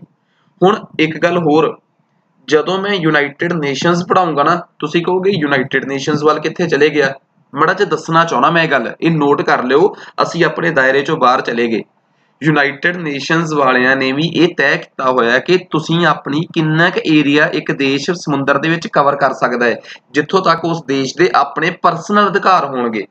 ਇਹਦਾ ਮਤਲਬ ਯੂਨਾਈਟਿਡ ਨੇਸ਼ਨਸ ਦੀ ਜੇ ਉਹ ਕਨਵੈਨਸ਼ਨ ਜਿਹੜੀ ਕਿ ਸਮੁੰਦਰਾਂ ਨੂੰ ਲੈ ਕੇ ਹੋਈ ਆ, United Nations convention on law of sea ਹੋਈ ਆ ਜਿਹੜੀ, ਜਿੰਨੇ ਉਹ ਵੀ ਸਮਝਣੀ ਆ ਨਾ, ਉਹ ਵੀ ਬੰਦਾ ਤਾਂ ਸਮਝ ਸਕਦਾ ਜੇ ਉਹਨੂੰ ਚੰਗੀ ਤਰ੍ਹਾਂ ਓਸ਼ੀਆਨੋ ਬੋਟਮੋਗ੍ਰਾਫੀ ਆਉਂਦੀ ਹੋਊਗੀ। ਖੈਰ ਆ ਜਾਓ ਜੀ ਵਾਪਸ। ਸਾਨੂੰ ਸਭ ਤੋਂ ਪਹਿਲਾਂ ਪਤਾ ਲੱਗ ਗਿਆ ਕਿ ਸਮੁੰਦਰ ਦੇ ਵਿੱਚ ਇੱਕ ਹੁੰਦੀ ਆ ਕੰਟੀਨੈਂਟਲ ਸ਼ੈਲਫ, ਉਸ ਤੋਂ ਬਾਅਦ ਇੱਕੋਦਮ ਢਲਾਨ ਆ ਜਾਂਦੀ ਹੈ ਕੰਟੀਨੈਂਟਲ ਸਲੋਪ, ਉਸ ਤੋਂ ਬਾਅਦ ਆ ਜਾਂਦਾ ਅਬਾਈਜ਼ਲ ਪਲੇਨ ਜਿਹੜਾ ਸਮੁੰਦਰ ਦਾ ਤੱਲਾ ਹੈ, ਉਸ ਤੋਂ ਬਾਅਦ ਤੱਲੇ ਤੋਂ ਵੀ ਥੱਲੇ ਕੁਝ ਆਉਂਦਾ ਹੋਊਗਾ। ਸੋਚਣ ਵਾਲੀ ਗੱਲ ਆ, ਦੇਖਦੇ ਆ ਜੀ, ਗੱਲ ਕਰਦੇ ਆ, ਕੋਈ ਪ੍ਰੋਬਲਮ ਨਹੀਂ। ਕਹਿੰਦੇ ਸਭ ਤੋਂ ਪਹਿਲਾਂ ਗੱਲ ਕਰਦੇ ਆ ਜੀ ਕੰਟੀਨੈਂਟਲ ਸ਼ੈਲਫ ਦੀ, ਜਿਹੜਾ ਕਿ ਸਮੁੰਦਰ ਦਾ ਉਹ ਇਲਾਕਾ ਹੈ, ਜੇ ਅਸੀਂ ਗੌਰ ਕੀਤੀ ਜਾਵੇ ਕਿ ਸਮੁੰਦਰ ਦਾ ਆਹ ਇਲਾਕਾ, ਠੀਕ ਆ ਜੀ, ਆਹ ਹੁੰਦੀ ਆ ਕੰਟੀਨੈਂਟਲ ਸ਼ੈਲਫ। ਇਹ ਕਿਸੇ ਦੇਸ਼ ਦੀ ਤਾਂ ਬਹੁਤ ਜ਼ਿਆਦਾ ਹੋ ਸਕਦੀ ਹੈ ਤੇ ਕਿਸੇ ਦੇਸ਼ ਦੀ ਇਹ ਕੰਟੀਨੈਂਟਲ ਸ਼ੈਲਫ ਬਹੁਤ ਘੱਟ ਵੀ ਹੋ ਸਕਦੀ ਹੈ। ਕਹਿੰਦੇ ਕੰਟੀਨੈਂਟਲ ਸ਼ੈਲਫ ਜਿਹੜੀ ਆ ਉਹ 120 ਮੀਟਰ ਤੋਂ 720 ਮੀਟਰ ਤੱਕ ਵੀ ਹੋ ਸਕਦੀ ਹੈ, ਐਂਡ 100 ਕਿਲੋਮੀਟਰ ਤੱਕ ਵੀ ਜਾ ਸਕਦੀ ਹੈ। ਇਹਦੀ ਵਿਡਥ ਜਿਹੜੀ ਆ ਕਿੰਨੀ ਜ਼ਿਆਦਾ ਵੇਰੀ ਕਰ ਸਕਦੀ ਹੈ। ਕਿਸੇ ਸਮੁੰਦਰ ਦੀ ਕੰਟੀਨੈਂਟਲ ਸ਼ੈਲਫ 100 ਕਿਲੋਮੀਟਰ ਤੱਕ ਆ। ਇੰਡੀਆ ਦੇ ਆਲੇ ਦੁਆਲੇ ਦੋ ਸਮੁੰਦਰ ਨੇ, ਬੇ ਆਫ ਬੰਗਾਲ ਤੇ ਦੂਜੀ ਆ ਜੀ ਆਪਣਾ ਅਰੇਬੀਅਨ ਸੀ। ਦੋਵਾਂ ਦੀ ਕੰਟੀਨੈਂਟਲ ਸ਼ੈਲਫ, ਇੱਕ ਪਾਸੇ ਤਾਂ ਸਮੁੰਦਰ 'ਚ ਅਸੀਂ ਬਹੁਤ ਦੂਰ ਤੱਕ ਜਾ ਸਕਦੇ ਹਾਂ, ਇੱਕ ਪਾਸੇ ਸਮੁੰਦਰ ਦੀ ਡੂੰਘਾਈ ਨਾਲ ਹੀ ਸ਼ੁਰੂ ਹੋ ਜਾਂਦੀ ਹੈ। ਕਿਉਂ? ਉਦੋਂ ਪਤਾ ਲੱਗੂਗਾ ਜਦੋਂ ਤੁਹਾਨੂੰ ਇਹ ਸਮਝ ਆਊਗੀ ਅਗਲੇ ਚੈਪਟਰਾਂ 'ਚ ਜਾ ਕੇ ਕਿ ਸਮੁੰਦਰ ਬਣਿਆ ਕਿਵੇਂ ਆ। ਪਰ ਮੈਂ ਉਮੀਦ ਕਰਦਾ ਕਿ ਤੁਹਾਨੂੰ ਸਭ ਤੋਂ ਇੰਪੋਰਟੈਂਟ ਗੱਲ ਇਹ ਪਤਾ ਹੋ ਜਾਣੀ ਚਾਹੀਦੀ ਆ ਕਿ ਜੀ ਦਾ continental shelf of western coast of India is much wider than eastern coast. ਜਿਹੜੀ ਵੈਸਟ ਦੇ ਕੋਸਟ ਦੀ ਸਾਡੀ ਜਿਹੜੀ ਉਹ ਆ ਨਾ ਕੰਟੀਨੈਂਟਲ ਸ਼ੈਲਫ ਆ, ਮਤਲਬ ਅਰੇਬੀਅਨ ਸੀ ਵਾਲੇ ਪਾਸੇ ਸਮੁੰਦਰ ਦੀ ਕੰਟੀਨੈਂਟਲ ਸ਼ੈਲਫ ਬਹੁਤ ਚੌੜੀ ਆ, ਤੇ ਈਸਟ ਵਾਲੇ ਪਾਸੇ ਬੇ ਆਫ ਬੰਗਾਲ ਵਾਲੀ ਸਾਈਡ ਤੇ ਸਾਡੀ ਜਿਹੜੀ ਕੰਟੀਨੈਂਟਲ ਸ਼ੈਲਫ ਹੈ ਹੀ ਨਹੀਂ। ਕੋਸਟ ਲਾਈਨ ਤੋਂ ਕੋਸਟਲ ਏਰੀਏ ਦੇ ਜਸਟ ਨਾਲ ਹੀ ਸਮੁੰਦਰ ਦੀ ਡੂੰਘਾਈ ਸ਼ੁਰੂ ਹੋ ਜਾਂਦੀ ਹੈ। ਕਿਉਂ? ਜ਼ੋਰ ਪਾਵਾਂਗੇ ਆਪਾਂ ਜੀ ਇਸ ਗੱਲ ਤੇ। ਕਈ ਸਮੁੰਦਰਾਂ ਦੀ ਕੰਟੀਨੈਂਟਲ ਸ਼ੈਲਫ ਬਹੁਤ ਜ਼ਿਆਦੀ ਹੈ ਤੇ ਕਈਆਂ ਦੀ ਬਹੁਤ ਥੋੜੀ ਹੈ। ਤੁਸੀਂ ਇੱਥੇ ਵੀ ਪੜ੍ਹਿਆ ਹੋਣਾ ਕਿ ਇਹਦੇ ਪਿੱਛੇ ਕਾਰਨ ਦੇ ਵਿੱਚ ਇੱਕ ਗੱਲ ਲਿਖੀ ਹੋਈ ਆ, ਫੋਲਡ ਮਾਊਂਟੇਨਸ। ਇਹਦਾ ਮਤਲਬ ਕੋਈ ਮਾਊਂਟੇਨਸ ਦਾ ਚੱਕਰ ਹੈਗਾ ਏ। ਮਾਊਂਟੇਨਸ ਦਾ ਚੱਕਰ ਤੇ ਆਪਾਂ ਜੀਓਮੋਰਫੋਲੋਜੀ 'ਚ ਹੀ ਪੜਾਂਗੇ। ਸੋ ਕਹਿਣ ਦਾ ਮਤਲਬ ਸਿਰਫ ਇੰਨਾ ਕਾ ਕਿ ਇੱਕ ਗੱਲ ਤਾਂ ਸਾਨੂੰ ਕਲੀਅਰ ਹੋ ਗਈ ਕਹਿੰਦੇ ਜੀ ਇੱਕ ਗੱਲ ਸਾਨੂੰ ਇਹ ਵੀ ਸਮਝ ਆ ਗਈ ਕਿ ਜਿੱਥੇ ਕੰਟੀਨੈਂਟਲ ਸ਼ੈਲਫ ਜ਼ਿਆਦੀ ਹੁੰਦੀ ਆ, ਇਹਦਾ ਮਤਲਬ ਉੱਥੇ ਸਮੁੰਦਰ ਦੇ ਥੱਲੇ ਜਿਹੜੇ ਆ ਉੱਥੇ ਇੱਕੋਦਮ ਡੂੰਘਾਈ ਸ਼ੁਰੂ ਨਹੀਂ ਹੋ ਜਾਂਦੀ। ਇਹਦਾ ਮਤਲਬ ਉੱਥੇ ਜਿਸ ਕੰਟੀਨੈਂਟਲ ਸ਼ੈਲਫ ਜ਼ਿਆਦੀ ਹੈਗੀ ਆ ਤਾਂ ਉੱਥੇ ਸਾਡੇ ਵਾਸਤੇ ਇੱਕ ਚੀਜ਼ ਬੜੀ ਸਮਝਣੀ ਇੰਪੋਰਟੈਂਟ ਹੋ ਗਈ ਭਲਾ, ਕਿ ਉੱਥੇ ਜਿੱਥੇ ਜਿੱਥੇ ਕੰਟੀਨੈਂਟਲ ਸ਼ੈਲਫ ਆ ਉੱਥੇ ਸਮੁੰਦਰ ਡੂੰਘਾ ਨਹੀਂ ਹੁੰਦਾ, ਉੱਥੇ ਸੂਰਜ ਦੀਆਂ ਰੇਡੀਏਸ਼ਨ, ਸੂਰਜ ਦੀ ਸਨਲਾਈਟ ਪਹੁੰਚ ਸਕਦੀ ਹੈ। ਇਹਦਾ ਮਤਲਬ ਉੱਥੇ ਪਲੈਂਕਟਨਸ ਵਗੈਰਾ ਦੀ ਗਰੋਥ ਜਿਹੜੀ ਆ ਜੀ ਉਹ ਬਹੁਤ ਜ਼ਿਆਦੀ ਹੁੰਦੀ ਆ। ਪਲੈਂਕਟਨਸ ਉਹ ਜੀਵ ਹੁੰਦੇ ਆ ਸਮੁੰਦਰ ਧਰਤੀ ਦੇ ਵਿੱਚ, ਸੌਰੀ ਪਾਣੀ ਦੇ ਵਿੱਚ, ਜਿਨ੍ਹਾਂ ਨੂੰ ਉਹ ਕਹਿ ਲਓ ਕਿ ਛੋਟੇ ਛੋਟੇ ਪਲਾਂਟਸ ਜਾਂ ਐਨੀਮਲਸ ਨੇ ਆਪਣੇ ਵਾਸਤੇ ਕੰਜ਼ਿਊਮ ਕਰਨਾ ਹੁੰਦਾ, ਖਾਣਾ ਹੁੰਦਾ ਹੈ। ਸੋ ਮੇਰੇ ਕਹਿਣ ਦਾ ਮਤਲਬ ਸਿਰਫ ਇੰਨਾ ਹੈਗਾ ਕਿ ਸਾਨੂੰ ਇਹ ਗੱਲ ਚੰਗੀ ਤਰ੍ਹਾਂ ਸਮਝ ਆ ਜਾਣੀ ਚਾਹੀਦੀ ਸੀ। ਗੱਲ ਕਰਦੇ ਆ ਜੀ ਅਗਲੀ। ਆ ਦੇਖੋ ਤੁਹਾਡੇ ਸਾਹਮਣੇ ਹੀ ਆ ਕਿ ਆਹ ਕੰਟੀਨੈਂਟਲ ਸ਼ੈਲਫ ਆ, ਅੱਗੇ ਸਲੋਪ ਆ ਗਈ, ਅੱਗੋਂ ਡੂੰਘਾਈ ਇੱਥੇ ਥੋੜਾ ਜਿਹਾ ਹੀ ਹੁੰਦਾ, ਇਹ ਬਸ ਬਹੁਤ ਵੱਡੀ ਨਹੀਂ ਹੁੰਦੀ ਕੰਟੀਨੈਂਟਲ ਰਾਈਜ਼, ਥੋੜਾ ਜਿਹਾ ਉੱਠ ਕੇ ਫੇਰ ਅਬਾਈਜ਼ਲ ਪਲੇਨ ਆਉਂਦਾ ਆ। ਦੇਖੋ ਜੀ ਅਬਾਈਜ਼ਲ ਪਲੇਨ ਆ ਗਿਆ ਜੀ ਆਪਣੇ ਕੋਲ। ਹੁਣ ਗੱਲ ਕਰਦੇ ਆ ਜੀ ਕੰਟੀਨੈਂਟਲ ਸ਼ੈਲਫਸ ਜਿਹੜੀਆਂ ਨੇ ਇਹ ਬੜੀਆਂ ਇੰਪੋਰਟੈਂਟ ਨੇ। ਹੁਣ ਕੀ ਹੁੰਦਾ ਜੀ ਇਹਨਾਂ ਕੰਟੀਨੈਂਟਲ ਸ਼ੈਲਫਸ ਤੇ, ਇਹ ਕੰਟੀਨੈਂਟਲ ਸ਼ੈਲਫਸ ਜਿਹੜੀਆਂ ਨੇ ਇੱਥੇ ਕੀ ਹੋਇਆ ਭਲਾ, ਆ ਪਹਾੜ ਆ ਸਾਡਾ ਪਲੇਨ ਏਰੀਆ ਹੈ, ਇੱਥੋਂ ਇੱਕ ਨਦੀ ਆਈ, ਆ ਨਦੀ ਆ, ਨਦੀ ਆਈ ਇੱਥੇ ਰੜ ਗਈ ਤੇ ਇੱਥੋਂ ਪਾਣੀ ਥੱਲੇ ਆ ਗਿਆ। ਕਈ ਵਾਰੀ ਕੀ ਹੁੰਦਾ ਹੈ ਨਦੀ ਨਾ ਪਿੱਛੋਂ ਬਹੁਤ ਤੇਜ਼ ਆਉਂਦੀ ਆ, ਉਹ ਇੰਨੀ ਤੇਜ਼ ਆਈ ਨਦੀ ਕੀ ਕਰਦੀ ਆ, ਉਹ ਇਸ ਕੰਟੀਨੈਂਟਲ ਸਲੋਪ ਦੇ ਵਿੱਚ ਇੱਕ ਖਾਈ ਪੱਟ ਦਿੰਦੀ ਆ। ਆ ਦੇਖੋ ਖਾਈ ਪੱਟਤੀ ਨਾ, ਕੰਟੀਨੈਂਟਲ ਸਲੋਪ ਦੇ ਵਿੱਚ ਵੀ ਇੱਕ ਖਾਈ ਪੱਟਤੀ, ਤੇ ਖਾਈ ਨੂੰ ਅਸੀਂ ਇੰਗਲਿਸ਼ ਚ ਕਹਿੰਦੇ ਆ ਜਾਂ ਤਾਂ ਗੋਰਜ ਕਹਿੰਦੇ ਆ ਤੇ ਜਾਂ ਕੈਨਿਓਨ ਕਹਿੰਦੇ ਆ, CANYON। ਇਹਦਾ ਮਤਲਬ ਸਾਡੀ ਕੰਟੀਨੈਂਟਲ ਸ਼ੈਲਫ ਚ ਜੇ ਕੋਈ ਖਾਈ ਵੱਜੀ ਹੋਵੇ, ਆ ਖਾਈ ਆ, ਜੇ ਇਹਦੇ ਚ ਕੋਈ ਖਾਈ ਬਣ ਜੇ ਤਾਂ ਉਸ ਖਾਈ ਨੂੰ ਕਿਹਾ ਜਾਂਦਾ ਹੈ ਕੈਨਿਓਨ, CANYON। ਸਬਮਰੀਨ ਕੈਨਿਓਨਸ ਤੁਹਾਨੂੰ ਕਿੱਥੇ ਮਿਲਣਗੀਆਂ, ਇਹ ਤੁਹਾਨੂੰ ਮਿਲਣਗੀਆਂ ਕੰਟੀਨੈਂਟਲ ਸਲੋਪਸ ਦੇ ਵਿੱਚ। ਕਿ ਕੰਟੀਨੈਂਟਲ ਸਲੋਪ ਦੇ ਵਿੱਚ ਇੱਕੋ ਦਮ ਇਹ ਖਾਈ ਇੱਥੋਂ ਚੱਲਦੀ ਆ, ਫਿਰ ਇਹ ਪੂਰੀ ਅੰਦਰ ਤੱਕ ਜਾਂਦੀ ਹੈ ਜੀ ਖਾਈ, ਇਹ ਬਹੁਤ ਡੂੰਗੀ ਖਾਈ ਹੁੰਦੀ ਆ, ਇਹ ਕੰਟੀਨੈਂਟਲ ਸਲੋਪ ਦੇ ਵਿੱਚ ਹੀ ਆ ਜਾਂਦੀ ਹੈ ਕਿਸੇ ਨਾ ਕਰਕੇ। ਉਮੀਦ ਕਰਦਾ ਕਿ ਤੁਹਾਨੂੰ ਇਹ ਵੀ ਗੱਲ ਚੰਗੀ ਤਰ੍ਹਾਂ ਸਮਝ ਆ ਗਈ ਹੋਊਗੀ, ਠੀਕ ਹੈ ਜੀ।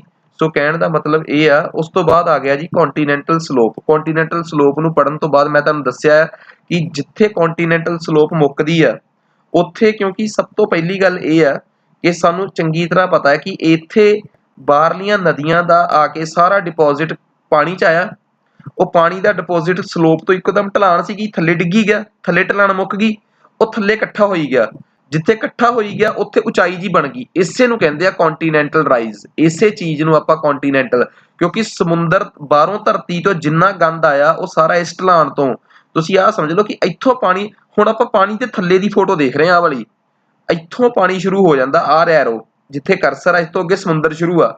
ਆ ਹੁਣ ਆਪਾਂ ਸਮੁੰਦਰ ਦੇ ਅੰਦਰ ਬੈਠੀ ਗੱਲ ਕਰ ਰਹੇ ਆ। ਆ ਜਦੋਂ ਆਪਾਂ ਸਮੁੰਦਰ ਦੇ ਅੰਦਰ ਇੱਕੋਦਮ ਉੱਪਰੋਂ ਥੱਲੇ ਉਤਰਦੇ ਆ ਢਲਾਣ ਤੋਂ, ਇੱਥੇ ਆ ਕੇ ਉਹ ਜਿੰਨਾ ਵੀ ਗਾਰਾ ਬਾਹਰੋਂ ਆਉਂਦਾ ਹੈ ਉਹ ਸਾਰਾ ਇੱਥੇ ਇਕੱਠਾ ਹੋ ਜਾਂਦਾ ਹੈ, ਉਸੇ ਦੀ ਬਣਦੀ ਆ ਕੰਟੀਨੈਂਟਲ ਰਾਈਜ਼। ਸੋ ਕੰਟੀਨੈਂਟਲ ਰਾਈਜ਼ ਬਾਰੇ ਵੀ ਅਸੀਂ ਪੜ੍ਹ ਲਿਆ ਕਿ ਕੰਟੀਨੈਂਟਲ ਰਾਈਜ਼ ਕੀ ਹੁੰਦੀ ਆ। base of the continental slope, the base of the continental slope has deposits of sediment, ਠੀਕ ਆ, which are taken by rivers, ਜਿਨ੍ਹਾਂ ਨੂੰ ਕਿ rivers ਲੈ ਕੇ ਆਉਂਦੇ ਆ ਤੇ ਉਹ ਹੌਲੀ ਹੌਲੀ ਡਿਪੋਜ਼ਿਟ ਹੁੰਦੇ ਹੁੰਦੇ ਕੰਟੀਨੈਂਟਲ ਰਾਈਜ਼ ਬਣਾ ਲੈਂਦੇ ਆ। ਉਮੀਦ ਕਰਦਾ ਕਿ ਗੱਲ ਚੰਗੀ ਤਰ੍ਹਾਂ ਸਮਝ ਆ ਗਈ ਹੋਊਗੀ। ਅਗਲੀ ਗੱਲ, ਹੁਣ ਆ ਗਿਆ ਜੀ ਆਪਣੇ ਕੋਲ ਅਬਾਈਜ਼ਲ ਪਲੇਨ। ਅਬਾਈਜ਼ਲ ਪਲੇਨ ਉਹ ਸਭ ਤੋਂ ਖਤਰਨਾਕ ਇਲਾਕਾ, ਪਹਿਲਾਂ ਮੈਂ ਜਾਣ ਪਛਾਣ ਕਰਾ ਦਾਂ। ਆ ਹੈ ਜੀ ਸਮੁੰਦਰ, ਆ ਦੇਖੋ ਜੀ ਆ ਧਰਤੀ ਆ, ਧਰਤੀ ਤੋਂ ਬਾਅਦ ਆ ਕੰਟੀਨੈਂਟਲ ਸਲੋਪ ਤੇ ਅੱਗੇ ਡੂੰਘਾਈ ਸ਼ੁਰੂ ਹੋ ਗਈ, ਆ ਸਾਰਾ ਧਰਤੀ ਦਾ ਥੱਲੜਾ ਹਿੱਸਾ ਹੈ। ਆ ਸਾਰੇ ਨੂੰ ਜਿੱਥੇ ਮੇਰਾ ਐਰੋ ਘੁੰਮ ਰਿਹਾ ਨਾ, ਇਹ ਸਾਰਾ ਅਬਾਈਜ਼ਲ ਪਲੇਨ ਆ। ਇਸ ਅਬਾਈਜ਼ਲ ਪਲੇਨ ਦੇ ਤੇ ਕੀ ਹੁੰਦਾ, ਇਹਦੇ ਤੇ ਧਰਤੀ ਤੇ ਛੋਟੇ ਛੋਟੇ ਪਲੇਟੂ ਵੀ ਹੁੰਦੇ ਆ। ਦੇਖੋ ਪਲੇਟੂ ਉਸ ਪਹਾੜ ਨੂੰ ਕਹਿੰਦੇ ਆ ਜਿਹੜਾ ਉੱਪਰੋਂ ਚੌੜਾ ਹੋਵੇ, ਸੀ ਮਾਊਂਟ ਉਸ ਪਹਾੜ ਨੂੰ ਕਹਿੰਦੇ ਆ ਜਿਹੜਾ ਉੱਪਰੋਂ ਪਹਾੜ ਵਰਗਾ ਹੋਵੇ। ਜੇ ਉਹ ਪਹਾੜ ਪਾਣੀ ਦੇ ਵਿੱਚ ਹੀ ਰਹਿ ਗਿਆ, ਉੱਪਰ ਨਹੀਂ ਆਇਆ, ਤੇ ਉਹ ਸੀ ਮਾਊਂਟ, ਜੇ ਉਹ ਥੱਲੇ ਹੀ ਰਹਿ ਗਿਆ ਤੇ ਉੱਪਰੋਂ ਮੂੰਹ ਚੌੜਾ ਹੈ ਤਾਂ ਗਾਇਓਟ, ਠੀਕ ਆ, ਜਾਇਓਟ ਵੀ ਕਹਿ ਦਿੰਦੇ ਆ। ਤੇ ਜੇ ਉਹ ਪਾਣੀ ਚੋਂ ਰੱਬ ਨਾ ਕਰੇ ਬਾਹਰ ਨਿਕਲ ਜੇ, ਜੇ ਪਾਣੀ ਚੋਂ ਬਾਹਰ ਆ ਜਾਂਦਾ ਇੱਥੋਂ ਤੱਕ, ਫਿਰ ਉਹ ਬਣ ਜਾਂਦਾ ਆਈਲੈਂਡ। ਪਤਾ ਨਾ ਸਾਰਿਆਂ ਨੂੰ ਆਈਲੈਂਡ ਸਾਡੇ ਟਾਪੂ, ਫਿਰ ਉਹ ਬਣ ਜਾਂਦਾ ਟਾਪੂ, ਆਈਲੈਂਡ। ਹੁਣ ਸਮੁੰਦਰ ਦੇ ਵਿੱਚ, ਸਮੁੰਦਰ ਆ ਸਾਰਾ ਸਮੁੰਦਰ ਦਾ ਥੱਲੜਾ ਅਬਾਈਜ਼ਲ ਪਲੇਨ ਆ। ਸਮੁੰਦਰ ਦੇ ਅੰਦਰ ਵੀ ਵੋਲਕੈਨੋਜ਼ ਆ ਜਾਂਦੇ ਆ, ਤਾਂ ਸਮੁੰਦਰ ਦੇ ਅੰਦਰ ਵੋਲਕੈਨੋਜ਼ ਜੇ ਤਾਂ ਚਲੇ ਗਏ, ਜੇ ਤਾਂ ਵੋਲਕੈਨੋਜ਼ ਦਾ ਮੂੰਹ ਚੌੜਾ ਰਹਿ ਗਿਆ, ਫਿਰ ਤਾਂ ਉਹਨਾਂ ਨੇ ਬਣਾਤਾ ਜਾਇਓਟ। ਜੇ ਉਹ ਤਿੱਖਾ ਹੋ ਗਿਆ ਫਿਰ ਉਹਨਾਂ ਨੇ ਬਣਾਤਾ ਸੀ ਮਾਊਂਟ। ਜੇ ਉਹ ਇੰਨਾ ਜ਼ਿਆਦਾ ਵੋਲਕੈਨੋ ਦਾ ਲਾਵਾ ਫਟ ਗਿਆ ਕਿ ਉਹ ਪਾਣੀ ਤੋਂ ਉੱਪਰ ਹੀ ਆ ਗਿਆ, ਫਿਰ ਉਹ ਬਣ ਗਿਆ ਆਈਲੈਂਡ। ਸੋ ਅਗਲੀ ਗੱਲ, ਸਮੁੰਦਰ ਦੇ ਅੰਦਰ ਇੱਕ ਚੀਜ਼ ਹੋਰ ਹੁੰਦੀ ਹੈ, ਸਮੁੰਦਰ ਦੇ ਅੰਦਰ ਖਾਈ ਵੀ ਹੁੰਦੀ ਆ। ਦੇਖੋ ਸਮੁੰਦਰ ਦੇ ਅੰਦਰ ਜਿਹੜੀ ਖਾਈ ਆ, ਸਮੁੰਦਰ ਦੇ ਅਸਲੀ ਡੀਪੈਸਟ ਪੁਆਇੰਟ ਤੇ ਆ ਹੁੰਦੇ ਆ ਜੀ ਖਾਈ ਜਿਹੜੀ ਆ, ਇਹਨੂੰ ਕਹਿੰਦੇ ਆ ਟ੍ਰੈਂਚ। ਕੀ ਕਹਿੰਦੇ ਆ ਜੀ? ਟ੍ਰੈਂਚ। ਸਮੁੰਦਰ ਦੇ ਅੰਦਰ ਛੋਟੇ ਜਿਹੇ ਪਹਾੜ ਵੀ ਹੁੰਦੇ ਆ ਜਿਨ੍ਹਾਂ ਨੂੰ ਕਹਿੰਦੇ ਆ ਰਿਜ। ਛੋਟੀ ਜੀ ਮਤਲਬ ਜਿਵੇਂ ਆਪਾਂ ਕਹਿ ਦਿੰਦੇ ਆ ਆਪਣੇ ਬ੍ਰੇਕਰ ਨਹੀਂ ਹੁੰਦੇ ਜਿਹੜੇ ਆਪਣੀ ਸੜਕਾਂ ਦੇ ਬ੍ਰੇਕਰ, ਉਹ ਵਾਲੇ ਬ੍ਰੇਕਰ ਵਰਗੇ ਛੋਟੇ ਛੋਟੇ ਪਹਾੜ ਹੁੰਦੇ ਆ, ਇਹਨਾਂ ਨੂੰ ਕਿਹਾ ਜਾਂਦਾ ਹੈ ਮਿਡ ਓਸ਼ੈਨਿਕ ਰਿਜ। ਰਿਜ ਛੋਟੇ ਛੋਟੇ ਪਹਾੜ ਜੇ ਬਣਦੇ ਕਿਵੇਂ ਆ? ਜੀਓਮੋਰਫੋਲੋਜੀ ਚ। ਓਸ਼ੈਨੋਗ੍ਰਾਫੀ ਚ ਇਹ ਨਹੀਂ ਪਤਾ ਲੱਗੂਗਾ ਕਿ ਬਣੀਆਂ ਕਿਵੇਂ ਆ ਚੀਜ਼ਾਂ, ਇਹ ਤਾਂ ਉੱਥੇ ਹੀ ਪਤਾ ਲੱਗੂਗਾ ਕਿ ਰਿਜ ਕਿਵੇਂ ਬਣਦੀ ਆ ਜੀਓਮੋਰਫੋਲੋਜੀ, ਜਦੋਂ ਧਰਤੀ ਦੇ ਬਣਨ ਦਾ ਕਨਸੈਪਟ ਸਮਝ ਆਊਗਾ। ਮੈਂ ਇੱਕ ਫਿਗਰ ਹੋਰ ਕਲੀਅਰ ਕਰਦਾ। ਆ ਸਮੁੰਦਰ ਦਾ ਤੱਲਾ ਆ ਗਿਆ, ਸਮੁੰਦਰ ਦੇ ਤਲੇ ਤੇ ਆ ਰਹੀ ਦੀ ਰਿਜ। ਆ ਸਮੁੰਦਰ ਦਾ ਸਭ ਤੋਂ ਡੂੰਘਾ ਪੁਆਇੰਟ ਆ ਜੀ, ਆ ਸਮੁੰਦਰ ਦਾ ਸਭ ਤੋਂ ਡੂੰਘਾ point and this is called trench. ਇਹਨੂੰ ਕਿਹਾ ਜਾਂਦਾ ਜੀ ਟ੍ਰੈਂਚ। ਮਤਲਬ ਇਹ ਕਿ ਜੇ ਹੁਣ ਮੈਂ ਤੁਹਾਨੂੰ ਸਮਝਾਉਣ ਦੀ ਕੋਸ਼ਿਸ਼ ਕਰਾਂ ਤਾਂ ਮੈਂ ਪਹਿਲਾਂ ਤਾਂ ਤੁਹਾਨੂੰ ਇਹ ਦੱਸਾਂ ਕਿ ਅਬਾਈਜ਼ਲ ਪਲੇਨ ਹੈ ਕੀ ਆ। ਸਮੁੰਦਰ ਦਾ ਜਿਹੜਾ ਤੱਲਾ ਹੈ ਉਹਨੂੰ ਸਾਰੇ ਨੂੰ ਅਬਾਈਜ਼ਲ ਪਲੇਨ ਕਿਹਾ ਜਾਂਦਾ ਹੈ। ਇਹਦੇ ਤੇ ਤੁਹਾਨੂੰ ਭਾਂਤ-ਭਾਂਤ ਦੀਆਂ ਵੈਰਾਈਟੀਆਂ ਮਿਲਣਗੀਆਂ। ਸਮੁੰਦਰ ਦਾ ਤਲਾ 3000 ਮੀਟਰ ਤੋਂ ਲੈ ਕੇ 6000 ਮੀਟਰ ਤੱਕ ਡੂੰਘੇ ਹੋ ਸਕਦੇ ਆ। ਠੀਕ ਆ ਜੀ, ਡਿਪੈਂਡ ਕਰਦਾ ਹੈ। ਜਿੰਨੇ ਉੱਪਰੋਂ ਸੈਡੀਮੈਂਟਸ ਆਉਂਦੇ ਆ ਉਹ ਸਾਰੇ ਇੱਥੇ ਇਕੱਠੇ ਹੁੰਦੇ ਆ ਸਮੁੰਦਰ ਦੇ ਤਲੇ ਤੇ, ਜਿਨ੍ਹਾਂ ਨੂੰ ਓਜ਼ੋਜ਼ ਕਿਹਾ ਜਾਂਦਾ ਹੈ। ਦੂਜੀ ਗੱਲ, ਸਮੁੰਦਰ ਦੇ ਬਣਨ ਦੇ ਪਿੱਛੇ ਇੱਕ ਘਟਨਾ ਵੋਲਕੈਨੋਜ਼ ਵੀ ਹੁੰਦੇ ਆ। ਸੋ ਉਹਨਾਂ ਦੀ ਜਿਹੜੀ ਮਿੱਟੀ ਆ ਉਹ ਵੀ ਤਾਂ ਸਾਨੂੰ ਸਮੁੰਦਰ ਦੇ ਵਿੱਚ ਥੱਲੇ ਮਿਲਦੀ ਆ। ਸੋ ਕਹਿਣ ਦਾ ਮਤਲਬ ਆ ਅਬਾਈਜ਼ਲ ਪਲੇਨ ਜਿਹੜਾ ਹੈ ਜੀ ਉਹ ਆਪਣੇ ਆਪ ਚ ਜਾਂ ਤਾਂ ਵੋਲਕੈਨਿਕ ਮਿੱਟੀ ਦਾ ਬਣਿਆ ਹੋਇਆ, ਜਿੱਥੋਂ ਕਿ ਸਾਰਾ ਸਮੁੰਦਰ ਬਣਿਆ ਸੀ। ਸਮੁੰਦਰ ਬਣਨ ਤੋਂ ਪਹਿਲਾਂ ਐਵੇਂ ਦਾ ਨਹੀਂ ਸੀਗਾ, ਉਹ ਇੱਕ ਮਿੱਟੀ ਦਾ ਹੀ ਬਣਿਆ ਸੀਗਾ। ਫਿਰ ਉਹਦੇ ਤੇ ਜਿਹੜੇ ਬਾਹਰੋਂ ਸੈਡੀਮੈਂਟਸ ਆਏ ਆ ਉਹ ਵੀ ਉਹਦੇ ਤੇ ਅਬਾਈਜ਼ਲ ਪਲੇਨ ਤੇ ਆ ਗਏ। ਆ ਮੈਂ ਤੁਹਾਨੂੰ ਅਬਾਈਜ਼ਲ ਪਲੇਨ ਦੀ ਪੂਰੀ ਸਟੋਰੀ ਵੀ ਦੱਸਤੀ। ਹੁਣ ਮੈਂ ਤੁਹਾਨੂੰ ਇਹ ਦੱਸਣਾ ਚਾਹੁੰਦਾ ਕਿ ਸਮੁੰਦਰ ਦੇ ਵਿੱਚ ਹੁੰਦਾ ਕੀ ਆ। ਹੁਣ ਸਭ ਤੋਂ ਇੰਟਰਸਟਿੰਗ ਗੱਲ ਹੈ ਕਿ ਸਾਰੇ ਸਮੁੰਦਰਾਂ ਦੇ ਵਿੱਚ ਇੱਕ ਗੱਲ ਨੋਟਿਸ ਕੀਤੀ ਗਈ ਹੈ ਕਿ ਸਾਰੇ ਸਮੁੰਦਰਾਂ ਦੇ ਵਿੱਚ ਨਾ, ਸਾਰੇ ਸਮੁੰਦਰਾਂ ਦੇ ਵਿੱਚ ਇੱਕ ਨਾ ਅੱਧ ਜੀ ਚ ਕਿਤੇ ਉਹ ਆ ਸਪੀਡ ਬ੍ਰੇਕਰ ਜਿਹਾ, ਜਿਹਨੂੰ ਆਪਾਂ ਕਹਿੰਦੇ ਆ ਮਿਡ ਓਸ਼ੈਨਿਕ ਰਿਜ। ਇਹ ਸਾਰੇ ਸਮੁੰਦਰਾਂ ਦੇ ਵਿੱਚ ਪਾਈ ਗਈ ਹੈ। ਠੀਕ ਆ, ਕਹਿੰਦੇ ਆ ਕਿ ਸਮੁੰਦਰ ਦੀ ਜਿਹੜੀ ਧਰਤੀ ਹੈ ਨਾ, ਹੁਣ ਸਮੁੰਦਰ ਆਪ ਵੀ ਤਾਂ ਇੱਕ ਧਰਤੀ ਤੇ ਹੀ ਆ। ਆ ਸਮੁੰਦਰ ਆਪ ਵੀ ਤਾਂ ਇੱਕ ਧਰਤੀ ਤੇ ਹੀ ਆ। ਸਮੁੰਦਰ ਦੀ ਧਰਤੀ ਦੇ ਥੱਲੇ ਮੈਗਮਾ ਹੈ, ਉਹ ਫਟਦਾ ਹੈ। ਉਹ ਮੈਗਮਾ ਫਟ ਕੇ ਜਿੱਥੋਂ ਨਿਕਲਦਾ ਹੈ ਨਾ ਸਮੁੰਦਰ ਦੇ ਥੱਲੇ, ਉਹੀ ਰਿਜ ਹੁੰਦੀ ਆ। ਇੱਥੋਂ ਮੈਗਮਾ ਨਿਕਲ ਕੇ ਫੈਲਦਾ ਜਾਂਦਾ ਹੈ ਇੱਧਰ ਨੂੰ। ਇੱਥੋਂ ਹੀ ਮੈਗਮਾ ਨਿਕਲ ਕੇ ਸਾਰੇ ਸਮੁੰਦਰਾਂ ਦਾ ਮੈਗਮਾ ਇੱਕੋ ਜਗ੍ਹਾ ਤੋਂ ਫਟ ਕੇ ਨਿਕਲਦਾ ਹੈ। ਜਿਹੜੀ ਜਗ੍ਹਾ ਤੋਂ ਫਟ ਕੇ ਨਿਕਲਦਾ ਹੈ ਉੱਥੇ ਉਹ ਮੈਗਮਾ ਥੋੜਾ ਜਿਹਾ ਉੱਭਰਿਆ ਹੋਇਆ ਹੁੰਦਾ ਹੈ, ਕਿਉਂਕਿ ਜਦੋਂ ਆਪਾਂ ਕਿਤੇ ਮਤਲਬ ਕਿ ਜਿਵੇਂ ਆਪਾਂ ਕਹਿ ਲਈਏ ਕਿ ਧਰਤੀ ਦੇ ਥੱਲੇੋਂ ਕੁਝ ਨਿਕਲ ਰਿਹਾ ਹੋਵੇ ਤੇ ਉੱਥੋਂ ਜਿਹੜੀ ਉੱਥੋਂ ਨਿਕਲ ਕੇ ਕੋਈ ਚੀਜ਼ ਬਾਹਰ ਨੂੰ ਫੈਲਦੀ ਜਾਵੇ, ਤਾਂ ਜਿੱਥੋਂ ਨਿਕਲ ਰਹੀ ਆ ਉੱਥੇ ਤਾਂ ਥੋੜੀ ਜੀ ਵੱਟ ਬਣੂਗੀ ਨਾ, ਉੱਚੀ ਜੀ ਵੱਟ ਬਣ ਜੂਗੀ। ਵੱਟ ਦਾ ਮਤਲਬ ਥੋੜੀ ਜੀ ਉੱਪਰੋਂ ਪਗਡੰਡੀ ਜੀ ਬਣ ਜੂਗੀ, ਕਿਉਂ ਉੱਥੋਂ ਤਾਂ ਨਿਕਲ ਰਿਹਾ, ਉੱਥੇ ਤਾਂ ਜ਼ਿਆਦਾ ਇਕੱਠੀ ਹੋਈ ਹੋਊਗੀ। ਤਾਂ ਮਿਡ ਓਸ਼ੈਨਿਕ ਰਿਜਿਸ ਜਿਹੜੀਆਂ ਨੇ ਉਹ ਉੱਥੇ ਹੁੰਦੀਆਂ ਜਿੱਥੋਂ ਸਮੁੰਦਰ ਦੀ ਧਰਤੀ ਦੇ ਥੱਲਿਓਂ ਮੈਗਮਾ ਬਾਹਰ ਨਿਕਲਦਾ ਹੈ। ਨਿਕਲਦਾ ਕਿਉਂ ਆ? ਉਹ ਜੀਓਮੋਰਫੋਲੋਜੀ ਚ ਆਊਗਾ ਜਾ ਕੇ। ਸੋ ਕਹਿਣ ਦਾ ਮਤਲਬ ਆ ਮਿਡ ਓਸ਼ੈਨਿਕ ਰਿਜ ਤਾਂ ਉਹਨਾਂ ਇਲਾਕਿਆਂ ਨੂੰ ਕਿਹਾ ਜਾਂਦਾ ਹੈ। ਇਸੇ ਜਗ੍ਹਾ ਤੇ ਹੀ ਥੱਲਿਓਂ ਮੈਗਮਾ ਲਾਵਾ ਨਿਕਲਦਾ, ਤਾਂ ਹੀ ਤਾਂ ਇੱਥੇ ਸਮੁੰਦਰ ਦੇ ਅੰਦਰ ਦੇ ਅਰਥਕੁਏਕ ਤੇ ਵੋਲਕੈਨੋਜ਼ ਇੱਥੇ ਹੀ ਆਉਂਦੇ ਆ ਜ਼ਿਆਦੇ।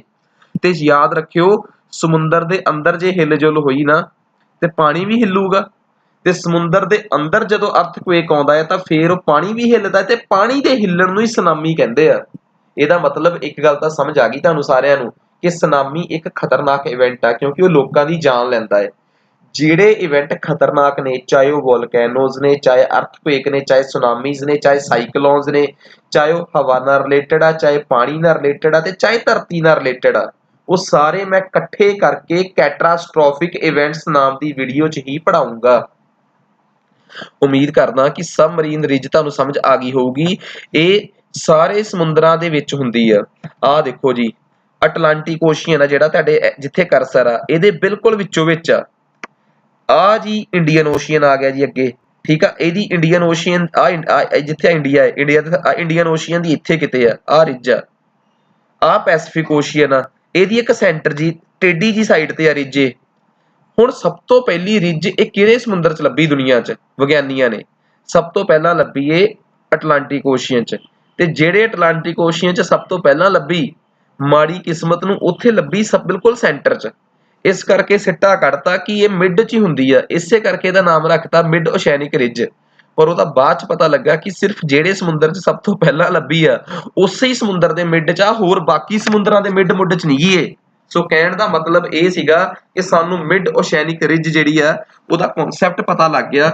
ਹੁਣ ਗੱਲ ਕਰਦੇ ਆ ਸਮੁੰਦਰ ਦੇ ਵਿੱਚ ਅਬਾਈਜ਼ਲ ਪਲੇਨ ਤੇ ਪਾਈ ਜਾਣ ਵਾਲੀ ਇੱਕ ਹੋਰ ਚੀਜ਼ ਦੀ, ਸੀ ਮਾਊਂਟ ਐਂਡ ਗਾਇਓਟਸ। ਇਹ ਕੀ ਹੁੰਦੇ ਆ ਭਲਾ? ਸਮੁੰਦਰ ਦੇ ਅੰਦਰੋਂ ਜਦੋਂ ਲਾਵਾ ਫਟਦਾ ਹੈ ਤੇ ਉਸ ਲਾਵੇ ਦੇ ਉੱਚੇ ਉੱਚੇ ਪਹਾੜ ਬਣਦੇ ਆ।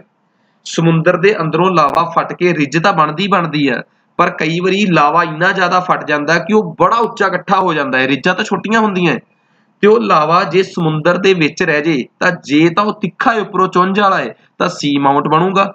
ਉੱਪਰੋਂ ਫਲੈਟ ਹੋ ਚੁੱਕਿਆ ਹੈ ਤਾਂ ਉਹਨਾਂ ਨੂੰ ਗਾਇਓਟਸ ਕਿਹਾ ਜਾਂਦਾ ਹੈ ਜਾਂ ਟੇਬਲ ਮਾਊਂਟਸ ਕਿਹਾ ਜਾਂਦਾ ਹੈ। ਵੈਸੇ ਗਾਇਓਟਸ ਹੀ ਕਿਉਂ, GUYOTS, ਠੀਕ ਆ। ਸੀ ਮਾਊਂਟ ਤੇ ਗਾਇਓਟਸ ਜਿਹੜੇ ਆ ਜੀ ਇਹੀ ਦੋ ਸ਼ਬਦ ਵਰਤੇ ਜਾਂਦੇ ਆ।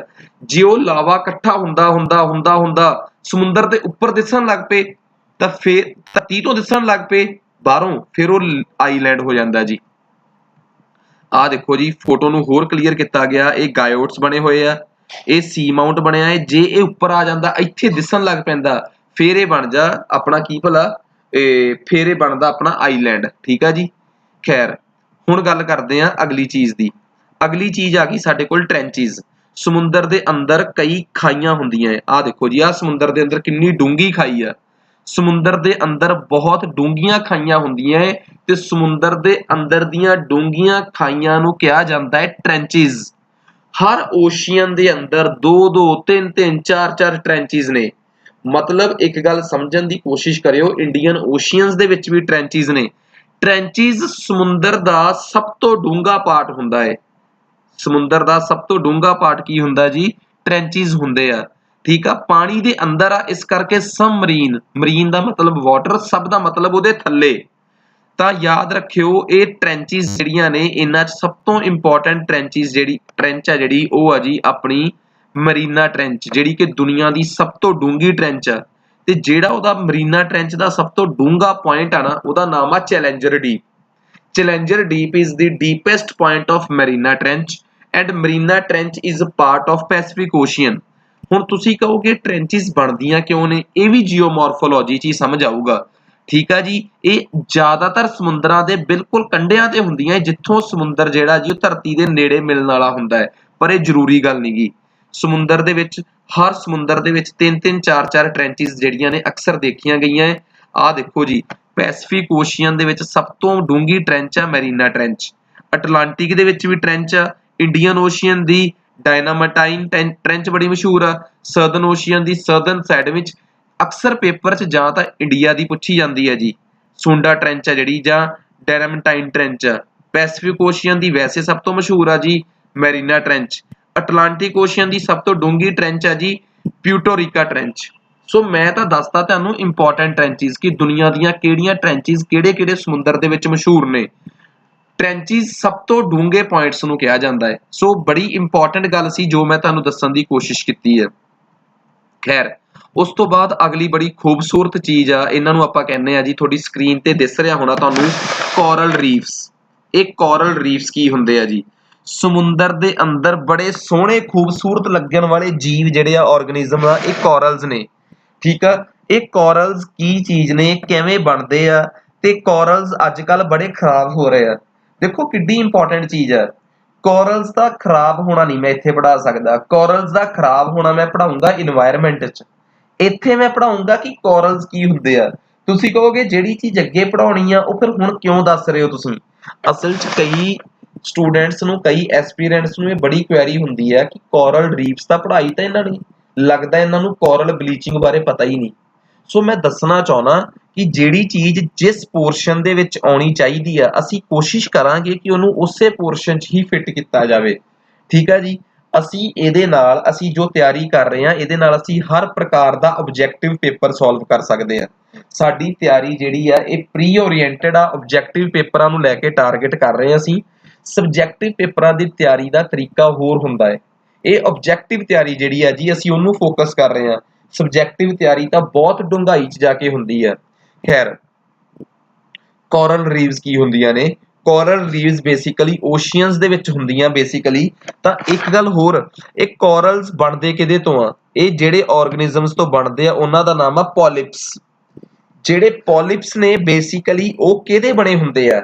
ਤੁਸੀਂ ਨਾ ਸੁਣਿਆ ਹੋਣਾ ਸੋਡੀਅਮ ਹਾਈਡਰੋਕਸਾਈਡ, ਇਹ ਕੈਮੀਕਲਸ, ਐਵੇਂ ਦਾ ਹੀ ਇੱਕ ਕੈਮੀਕਲ ਕੰਪਾਊਂਡ ਹੁੰਦਾ ਹੈ ਕੈਲਸ਼ੀਅਮ ਕਾਰਬੋਨੇਟ।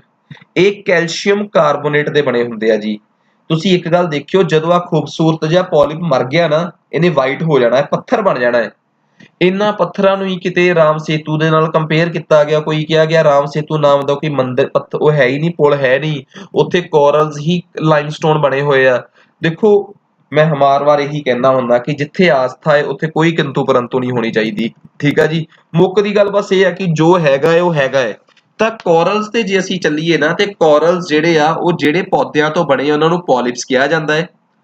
ਪੋਲਿਪਸ ਪੌਦੇ ਜਿਹੜੇ ਆ, ਇਹਨਾਂ ਪੌਦਿਆਂ ਦੇ ਵਿੱਚ ਇੱਕ ਐਲਗੀ ਪ੍ਰੈਜ਼ੈਂਟ ਹੁੰਦਾ ਹੈ ਜਿਹਦਾ ਨਾਮ ਆ ਜ਼ੂਜ਼ੈਂਥਲੀ।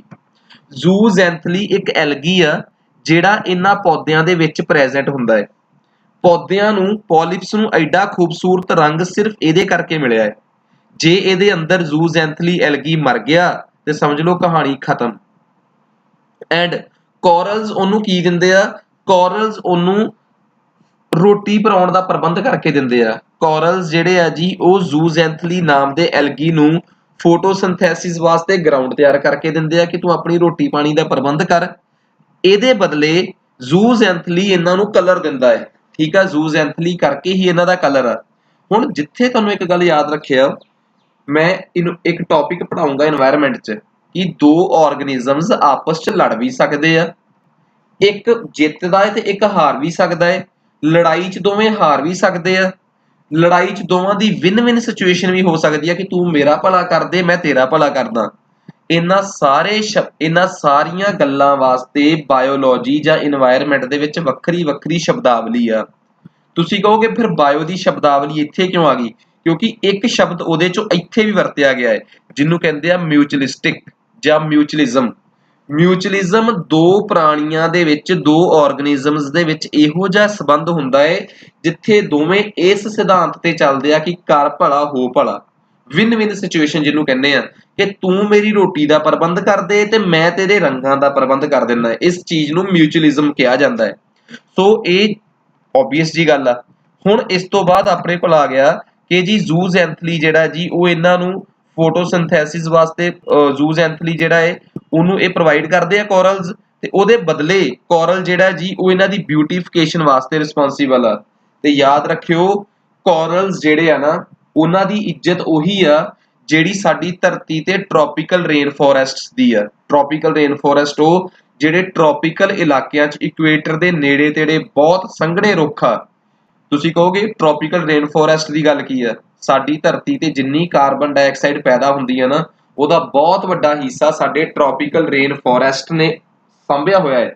ਤਾਂ ਹੀ ਤਾਂ ਜਦੋਂ ਬ੍ਰਾਜ਼ੀਲ ਦੇ ਜੰਗਲਾਂ 'ਚ, ਮੈਂ ਆਪਣੇ ਟੌਪਿਕ ਤੋਂ ਡਾਈਵਰਟ ਹੋ ਰਿਹਾ ਹੁਣ, ਜਦੋਂ ਬ੍ਰਾਜ਼ੀਲ ਦੇ ਜੰਗਲਾਂ 'ਚ ਅੱਗ ਲੱਗੀ ਸੀ ਤਾਂ ਲੋਕਾਂ ਨੇ ਅਕਸਰ ਇਹ ਕਹਿਣਾ ਸ਼ੁਰੂ ਕਰਤਾ ਸੀ ਕਿ ਧਰਤੀ ਦੇ ਫੇਫੜੇ ਸੜ ਰਹੇ ਆ, ਬਚਾ ਲਓ ਜੇ ਬਚਾਇਆ ਜਾ ਸਕਦਾ ਹੈ। ਹੁਣ ਤਾਂ ਖੈਰ ਕਰੋਨਾ ਕਰਕੇ ਪੂਰੀ ਧਰਤੀ ਵੀ ਸੜ ਰਹੀ ਆ। ਠੀਕ ਆ, ਸਮੁੰਦਰ ਦੇ ਫੇਫੜਿਆਂ ਦੇ ਤੌਰ ਤੇ ਕੰਮ ਕਰਦੇ ਆ ਕੋਰਲਸ। ਇਸੇ ਕਰਕੇ ਇਹਨਾਂ ਨੂੰ ਕਿਹਾ ਜਾਂਦਾ ਹੈ ਰੇਨ ਫੋਰੈਸਟ ਆਫ ਸੀ। ਪਿਛਲੇ ਸਾਲ PPSC ਦੇ ਇੱਕ ਪੇਪਰ 'ਚ ਆਇਆ ਸੀ ਕਿ ਧਰਤੀ ਦੇ ਲੰਗਸ ਕਿਹੜਿਆਂ ਨੂੰ ਕਿਹਾ ਜਾਂਦਾ ਹੈ, ਕਿਹੜੇ ਉਹਨੂੰ ਜੰਗਲਾਂ ਨੂੰ ਕਿਹਾ ਜਾਂਦਾ ਹੈ? ਜਿਹੜੇ ਬ੍ਰਾਜ਼ੀਲ ਦੇ ਐਮਾਜ਼ੋਨ ਦੇ ਜੰਗਲ ਆ।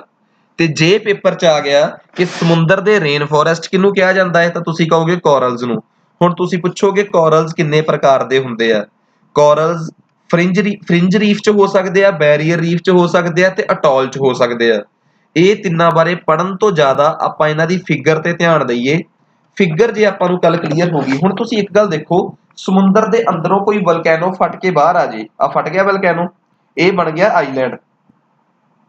ਹੁਣ ਇਸ ਆਈਲੈਂਡ ਦੇ ਆਲੇ ਦੁਆਲੇ ਜਿਹੜੀ ਕੋਰਲਸ ਇਕੱਠੇ ਹੋ ਗਏ, ਬਿਲਕੁਲ ਆਈਲੈਂਡ ਦੇ ਆਲੇ ਦੁਆਲੇ ਜਿਹੜੇ ਕੋਰਲਸ ਇਕੱਠੇ ਹੋ ਗਏ, ਇਸ ਪ੍ਰਕਾਰ ਦੇ ਕੋਰਲਸ ਨੂੰ ਕਿਹਾ ਜਾਂਦਾ ਹੈ ਫ੍ਰਿੰਜਿੰਗ ਰੀਫ। ਇਹ ਹੈ ਜੀ ਫ੍ਰਿੰਜ ਰੀਫ। ਠੀਕ ਆ ਜੀ। ਹੁਣ ਕੀ ਹੋਊਗਾ ਅਗਲੀ ਸਟੇਜ ਤੇ? ਉਹ ਜਿਹੜਾ ਵੋਲਕੈਨੋ ਆ, ਜਿਹੜਾ ਉਹ ਵੋਲਕੈਨੋ ਆ, ਉਹ ਹੌਲੀ ਹੌਲੀ ਟੁੱਟਣ ਲੱਗ ਪਿਆ ਜਾਂ ਕਿਸੇ ਕਾਰਨ ਕਰਕੇ ਉਹਦਾ ਆਹ ਹਿੱਸਾ ਪਾਣੀ 'ਚ ਡੁੱਬ ਗਿਆ, ਆਹ ਵਾਲਾ ਹਿੱਸਾ। ਹੁਣ ਉਸ ਪਲੈਨਟ, ਉਸ ਆਈਲੈਂਡ ਤੋਂ ਤੇ ਇਸ ਕੋਰਲਸ ਦੇ ਵਿੱਚ ਪਾਣੀ ਆ ਗਿਆ क्योंकि ਇਹਦਾ ਬਾਹਰਲਾ ਹਿੱਸਾ ਕਿਸੇ ਕਰਕੇ ਪਾਣੀ 'ਚ ਸਬਸਿਡੈਂਸ ਹੋ ਗਿਆ, ਪਾਣੀ 'ਚ ਸਬਸਿਡਾਈਜ਼ ਹੋ ਗਿਆ ਉਹ ਹਿੱਸਾ। ਤੇ ਹੁਣ ਕੀ ਹੋਇਆ, ਇਸ ਆਈਲੈਂਡ ਦੇ ਆਲੇ ਦੁਆਲੇ ਪਾਣੀ ਤੇ ਪਾਣੀ ਦੇ ਬਾਹਰਲੇ ਪਾਸੇ ਜਿਹੜਾ ਜੀ ਉਹ ਆ ਗਿਆ ਜੀ ਆਪਣੇ ਕੋਲ ਕੋਰਲਸ। ਹੁਣ ਇਹਨਾਂ ਕੋਰਲਸ ਨੇ ਇੱਕ ਬੈਰੀਅਰ ਬਣਾਤਾ ਇਸ ਪਾਣੀ ਤੇ ਇਸ ਪਾਣੀ ਦੇ ਵਿੱਚ, ਇਸੇ ਕਰਕੇ ਇਸ ਪ੍ਰਕਾਰ ਦੇ ਕੋਰਲਸ ਨੂੰ ਕਿਹਾ ਜਾਂਦਾ ਹੈ ਬੈਰੀਅਰ ਰੀਫ। ਤੇ ਹੌਲੀ ਹੌਲੀ ਕੀ ਹੁੰਦਾ ਹੈ, ਜਦੋਂ ਇਹ ਵਾਲਾ ਪੂਰੇ ਦਾ ਪੂਰਾ ਵਲਕੈਨੋ ਜਿਹੜਾ ਹੈ ਉਹ ਕਿਸੇ ਕਾਰਨ ਪਾਣੀ 'ਚ ਸਬਸਿਡਾਈਜ਼ ਹੋ ਜੇ, ਤੁਸੀਂ ਯਾਦ ਰੱਖਿਓ ਵੱਡੇ ਵੱਡੇ ਸ਼ਹਿਰ ਦਵਾਰਕਾ ਵਰਗੇ ਸ਼ਹਿਰ ਪਾਣੀ 'ਚ ਪੂਰੇ ਦੇ ਪੂਰੇ ਸਬਸਿਡਾਈਜ਼ ਹੋ ਚੁੱਕੇ ਆ। ਸੋ ਇਹ ਤਾਂ ਕਹਿਣ ਦਾ ਮਤਲਬ ਹੀ ਨਹੀਂਗਾ ਕਿ ਸਬਸਿਡਾਈਜ਼ ਹੁੰਦਾ ਹੈ ਕਿ ਨਹੀਂ, ਕਿਸੇ ਵੀ ਕਾਰਨ ਕਰਕੇ ਪਲੇਟਾਂ ਦੀ ਮੂਵਮੈਂਟ ਕਰਕੇ ਪਾਣੀ ਦੇ ਵਿੱਚ ਪਈ ਕੋਈ ਵੀ ਚੀਜ਼, ਕੋਈ ਵੀ ਆਈਲੈਂਡ ਕਦੋਂ ਮਰਜ਼ੀ ਸਬਸਿਡਾਈਜ਼ ਹੋ ਸਕਦਾ ਹੈ। ਜਦੋਂ ਇਹ ਸਾਰਾ ਸਬਸਿਡਾਈਜ਼ ਹੋ ਜੇ ਫਿਰ ਕੱਲੇ ਆ ਕੋਰਲਸ ਦਿਸਣਗੇ, ਕਿਉਂਕਿ ਅੰਦਰ ਤਾਂ ਕੁਝ ਵੀ ਨਹੀਂ ਰਹਿ ਗਿਆ। ਫਿਰ ਇਹਨੂੰ ਕਹਿੰਦੇ ਆ ਅਟੋਲ ਫਾਰਮੇਸ਼ਨ। ਸੋ ਫ੍ਰਿੰਜਿੰਗ ਰੀਫ, ਬੈਰੀਅਰ ਰੀਫ ਤੇ ਅਟੋਲ ਫਾਰਮੇਸ਼ਨ ਕੋਈ ਗੱਲ ਨਹੀਂ ਜੀ, ਇਹ ਸਿਰਫ ਇੱਕ ਗੱਲ ਆ, ਕੋਰਲਸ ਦੇ ਵੱਖਰੇ ਵੱਖਰੇ ਤਰੀਕੇ ਨਾਲ ਰਹਿਣ ਦਾ ਹੀ ਇੱਕ ਜ਼ਰੀਆ ਹੈ ਬਸ। ਹੁਣ ਪੇਪਰ 'ਚ ਆਊਗਾ ਕਿ ਇੰਡੀਆ 'ਚ ਕੋਰਲਸ ਕਿੱਥੇ ਕਿੱਥੇ ਹੁੰਦੇ ਆ। ਇੰਡੀਆ ਦੇ ਵਿੱਚ ਕੋਰਲਸ ਜਿਹੜੇ ਆ ਜੀ ਜਾਂ ਤਾਂ ਪਲਕ ਬੇ 'ਚ ਪਾਏ ਜਾਂਦੇ ਆ, ਜਾਂ ਗਲਫ ਆਫ ਮਨਾਰ 'ਚ ਪਾਏ ਜਾਂਦੇ ਆ, ਜਾਂ ਗਲਫ ਆਫ ਕੱਚ 'ਚ ਪਾਏ ਜਾਂਦੇ ਆ, ਜਾਂ ਥੋੜੇ ਥੋੜੇ ਅੰਡੇਮਾਨ ਨਿਕੋਬਾਰ 'ਚ, ਤੇ ਜਾਂ ਲਕਸ਼ਦਵੀਪ। ਤੇ ਮੈਂ ਤੁਹਾਨੂੰ ਇੱਕ ਗੱਲ ਦੱਸਦਾ, ਲਕਸ਼ਦਵੀਪ ਆਈਲੈਂਡ ਤੇ ਸਾਰਾ ਹੀ ਕੋਰਲਸ ਦਾ ਬਣਿਆ ਹੋਇਆ ਹੈ।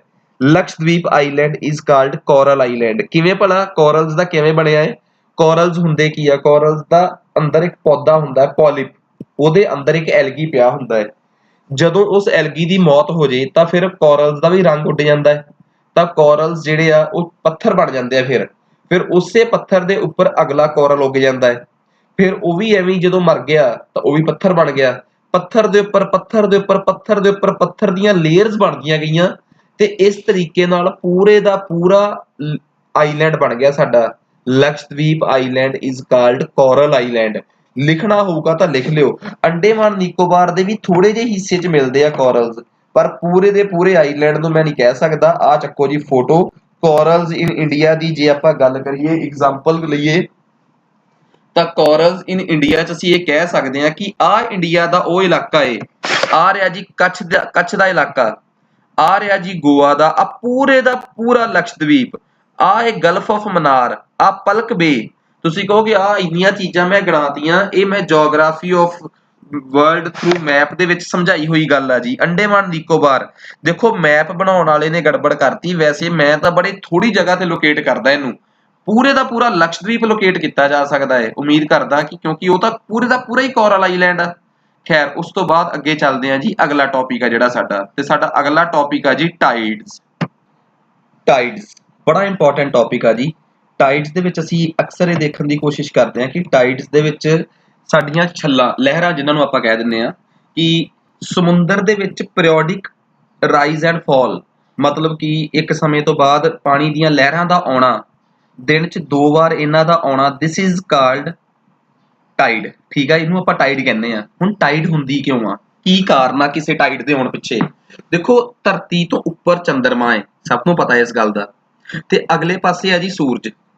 ਹੁਣ ਸੂਰਜ ਦੀ ਜਿਹੜੀ ਖਿੱਚਣ ਦੀ ਸ਼ਕਤੀ ਆਪਣੀ, ਇਹਨੂੰ ਇੰਗਲਿਸ਼ 'ਚ ਕਹਿੰਦੇ ਆ ਗ੍ਰੈਵਿਟੇਸ਼ਨਲ ਫੋਰਸ, ਉਹ ਕਾਫੀ ਜ਼ਿਆਦਾ ਹੁੰਦਾ ਹੈ ਕਿਉਂਕਿ ਸੂਰਜ ਬਹੁਤ ਵੱਡਾ ਹੈ, ਤੇ ਸੂਰਜ ਧਰਤੀ ਦੇ ਉੱਪਰਲੇ ਧਰਤੀ ਤੇ ਪਈਆਂ ਚੀਜ਼ਾਂ ਨੂੰ ਖਿੱਚਣ ਦੀ ਕੋਸ਼ਿਸ਼ ਕਰਦਾ ਹੈ, ਤੇ ਸਪੈਸ਼ਲੀ ਧਰਤੀ ਤੇ ਜਿਹੜਾ ਸਮੁੰਦਰ ਦਾ ਪਾਣੀ ਆ ਉਹਨੂੰ ਆਪਣੇ ਵੱਲ ਖਿੱਚ ਲੈਂਦਾ ਹੈ। ਬਹੁਤ ਵੱਡਾ ਹੈ ਇਸ ਕਰਕੇ ਬਹੁਤ ਜ਼ਿਆਦਾ ਖਿੱਚਦਾ ਹੋਊਗਾ, ਤੇ ਚੰਦਰਮਾ ਬਹੁਤ ਛੋਟਾ ਹੈ, ਉਹ ਘੱਟ ਖਿੱਚਦਾ ਹੋਊਗਾ। ਪਰ ਨਹੀਂ, ਇਹ ਚੀਜ਼ ਕਿੰਨੇ ਆਪਣੇ ਵੱਲ ਵੱਧ ਖਿੱਚਣਾ ਹੈ, ਇਹ ਸਿਰਫ ਇਸ ਚੀਜ਼ ਤੇ ਨਿਰਭਰ ਨਹੀਂ ਕਰਦਾ ਕਿ ਕੋਈ ਸਾਡੇ ਤੋਂ ਕਿੰਨਾ ਵੱਡਾ ਹੈ, ਉਹ ਇਹਦੇ ਤੇ ਵੀ ਨਿਰਭਰ ਕਰਦਾ ਹੈ ਕਿ ਕੋਈ ਕਿੰਨਾ ਦੂਰ ਆ। ਚੰਦਰਮਾ ਬੇਸ਼ੱਕ ਛੋਟਾ ਹੈ ਪਰ ਉਹ ਨੇੜੇ ਵਾਲੀ ਆ, ਉਹ ਜ਼ਿਆਦਾ ਖਿੱਚ ਲੈਂਦਾ ਹੈ। ਮਤਲਬ ਚੰਦਰਮਾ ਦੀ ਧਰਤੀ ਤੇ ਗ੍ਰੈਵਿਟੇਸ਼ਨਲ ਅਟਰੈਕਸ਼ਨ ਜ਼ਿਆਦੀ ਆ, ਉਹ ਧਰਤੀ ਦੇ ਪਾਣੀ ਨੂੰ ਆਪਣੇ ਵੱਲ ਅਟਰੈਕਟ ਕਰ ਲੈਂਦਾ ਹੈ, ਤੇ ਸੂਰਜ ਵੀ ਕਰਦਾ ਹੈ। ਹੁਣ ਇੱਕ ਗੱਲ ਤਾਂ ਕਲੀਅਰ ਆ, ਇਹ ਤਾਂ ਤੁਹਾਨੂੰ ਗੱਲ ਸਮਝ ਆਈ ਗਈ ਕਿ ਭਈ ਜੇ ਚੰਦਰਮਾ ਨੇ, ਭੁੱਲ ਜਾਓ ਕਿ ਇੱਥੇ ਸੂਰਜ ਆ, ਬਿਲਕੁਲ ਭੁੱਲ ਜਾਓ, ਆ ਕੋਈ ਸੂਰਜ ਨਹੀਂ, ਇੱਥੇ ਗੈਪ ਆ ਬਿਲਕੁਲ। ਚੰਦਰਮਾ ਧਰਤੀ ਦੇ ਪਾਣੀ ਨੂੰ ਆਪਣੇ ਵੱਲ ਖਿੱਚ ਰਿਹਾ, ਤੇ ਇੱਕ ਟਾਈਡ ਦਾ ਬੁਲਬੁਲਾ ਜਿਹਾ ਤਾਂ ਨੂੰ ਉੱਠਿਆ ਧਰਤੀ ਤੋਂ, ਦਿਸ ਇਜ਼ ਕਾਲਡ ਟਾਈਡਲ ਬਲਜ। ਹੁਣ ਇੱਕ ਗੱਲ ਸਮਝਣ ਦੀ ਕੋਸ਼ਿਸ਼ ਕਰਿਓ, ਹਜੇ ਇਹ ਨਾ ਮੰਨ ਕੇ ਚੱਲਿਓ ਕਿ ਇੱਥੇ ਸੂਰਜ ਹੈਗਾ ਹੈ। ਹੁਣ ਦੁਬਾਰਾ ਆ ਜਾਓ, ਜਦੋਂ ਇੱਥੇ ਚੰਦਰਮਾ ਹੈ, ਕਹਿੰਦੇ ਜੀ ਇੱਥੇ ਤਾਂ ਬਣ ਗਿਆ ਬਲਜ, ਬਿਲਕੁਲ ਸਹੀ ਗੱਲ ਆ। ਹੁਣ ਧਰਤੀ ਦੇ ਇੱਕ ਬੈਲੈਂਸ ਵੀ ਹੁੰਦਾ ਹੈ। ਨਿਊਟਨ ਦਾ ਤੀਜਾ ਲਾ ਇਹ ਕਹਿ ਕੇ ਗਿਆ ਸੀ ਕਿ ਜੇ ਧਰਤੀ ਤੇ ਜੇ ਕਿਸੇ ਟੇਬਲ ਤੇ ਕਿਤਾਬ ਪਈ ਆ ਨਾ, ਤੁਸੀਂ ਦੱਸੋਗੇ ਕਿ ਕਿਤਾਬ ਟੇਬਲ ਨੂੰ ਕਿਤਾਬ ਜਿਹੜੀ ਆ ਟੇਬਲ ਤੇ ਫੋਰਸ ਕਿੱਧਰ ਨੂੰ ਲਾ ਰਹੀ ਆ? ਥੱਲੇ ਨੂੰ ਕਿਤਾਬ ਆ ਜਿਹੜੀ। ਫਿਰ ਟੇਬਲ ਪਾੜ ਕੇ ਕਿਤਾਬ ਥੱਲੇ ਲੰਘੀ ਕਿਉਂ ਨਹੀਂ? ਕਿਉਂਕਿ ਉਹਦੇ ਬਰਾਬਰ ਦੀ ਹੀ ਫੋਰਸ ਟੇਬਲ ਵੀ ਕਿਤਾਬ ਤੇ ਉੱਪਰ ਨੂੰ ਲਾ ਰਿਹਾ ਹੈ, ਨਾ ਵੱਧ ਨਾ ਘੱਟ। ਜੇ ਟੇਬਲ ਦੀ ਫੋਰਸ ਵੱਧ ਹੁੰਦੀ ਕਿਤਾਬ ਉੱਪਰ ਉੱਡ ਜਾਂਦੀ, ਕਿਤਾਬ ਦੀ ਵੱਧ ਹੁੰਦੀ ਕਿਤਾਬ ਥੱਲੇ ਨੂੰ ਲੰਘ ਜਾਂਦੀ। ਬਰਾਬਰ ਨੇ ਦੋਵੇਂ ਫੋਰਸਿਸ, ਇਸ ਕਰਕੇ ਦੋਵੇਂ ਫੋਰਸਿਸ ਆਪਸ ਚ ਬਰਾਬਰ ਨੇ। ਇਸੇ ਕਰਕੇ ਜਿੰਨਾ ਬਲਜ ਇੱਧਰ ਨੂੰ ਬਣਿਆ ਉਹਦੇ ਬੈਲੈਂਸ ਚ ਓਨਾ ਹੀ ਬਲਜ ਪਰਾਂ ਨੂੰ ਵੀ ਬਣਦਾ ਹੈ। ਇੱਧਰ ਨੂੰ ਬਣਦੀ ਹੈ ਗ੍ਰੈਵਿਟੇਸ਼ਨਲ ਫੋਰਸ, ਉਹਦੇ ਉਲਟ ਜਿਹੜੀ ਫੋਰਸ ਕੰਮ ਕਰਦੀ ਆ ਉਹਨੂੰ ਕਹਿੰਦੇ ਆ ਸੈਂਟਰੀਫਿਊਗਲ ਫੋਰਸ। ਦੋਵੇਂ ਆਪਸ ਚ ਬਰਾਬਰ ਹੁੰਦੀਆਂ। ਇਹਦੇ ਕਰਕੇ ਚੰਦਰਮਾ ਜੇ ਇੱਧਰ ਆ, ਜਿੱਡਾ ਤਗੜਾ ਬਲਜ ਇੱਧਰ ਬਣੂਗਾ ਓਡਾ ਹੀ ਤਗੜਾ ਬਲਜ ਇੱਧਰ ਵੀ ਬਣੂਗਾ। ਹੁਣ ਭੁੱਲ ਜਾਓ ਚੰਦਰਮਾ ਨੂੰ, ਹੁਣ ਕੱਲਾ ਸੂਰਜ ਇੱਥੇ ਆ ਤਾਂ ਸੂਰਜ ਕਰਕੇ ਵੀ ਬਣੂਗਾ। ਤੇ ਫਿਰ ਆਪਾਂ ਕੱਢਿਆ ਨੈਟ ਰਿਜ਼ਲਟ ਕਿ ਦੋਵਾਂ ਕਰਕੇ ਤਾਂ ਬਣੂਗਾ ਹੀ ਬਣੂਗਾ। ਦੋਵੇਂ ਜੇ ਆ ਗਏ ਤਾਂ ਉਹਦਾ ਕਰਕੇ ਕੋਈ ਫਰਕ ਨਹੀਂ ਪੈਣਾ, ਬਲਜ ਦੋਵੇਂ ਪਾਸੇ ਹੀ ਬਣਦੇ ਆ। ਸੋ ਮੈਂ ਲਾਸਟ 'ਚ ਇੱਕ ਫੋਟੋ ਲਾਈ ਹੋਈ ਆ, ਵੈਸੇ ਹੀ ਲਾਤੀ ਸੀ ਇਹ, ਠੀਕ ਹੈ। ਇਹਦਾ ਮਤਲਬ ਕੋਈ ਨਹੀਂ ਸੀਗਾ ਕਿ ਜੀ ਦੱਸੋ ਜੀ ਬਲਜ ਦੋਵੇਂ ਪਾਸੇ ਕਿਉਂ ਬਣਦੇ ਆ। ਸੋ ਕਹਿਣ ਦਾ ਮਤਲਬ ਇਹ ਆ ਕਿ ਇਹ ਨਾ ਕਹਿ ਦਿਓ ਕਿ ਇੱਕ ਪਾਸੇ ਚੰਦਰਮਾ ਕਰਕੇ ਬਣਦਾ ਤੇ ਇੱਕ ਪਾਸੇ ਸੂਰਜ ਕਰਕੇ, ਐਵੇਂ ਦਾ ਕੁਝ ਨਹੀਂਗਾ।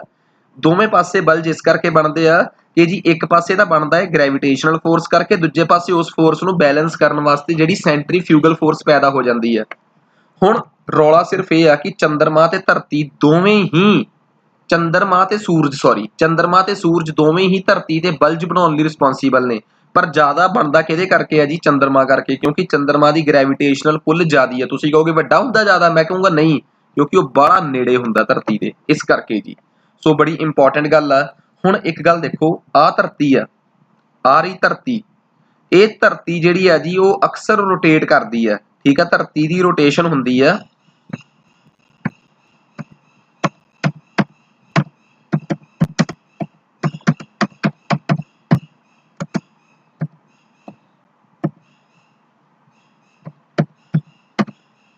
ਇੱਕ ਮਿੰਟ ਦਾ ਟਾਈਮ ਦਿਓ ਜੀ ਬਸ।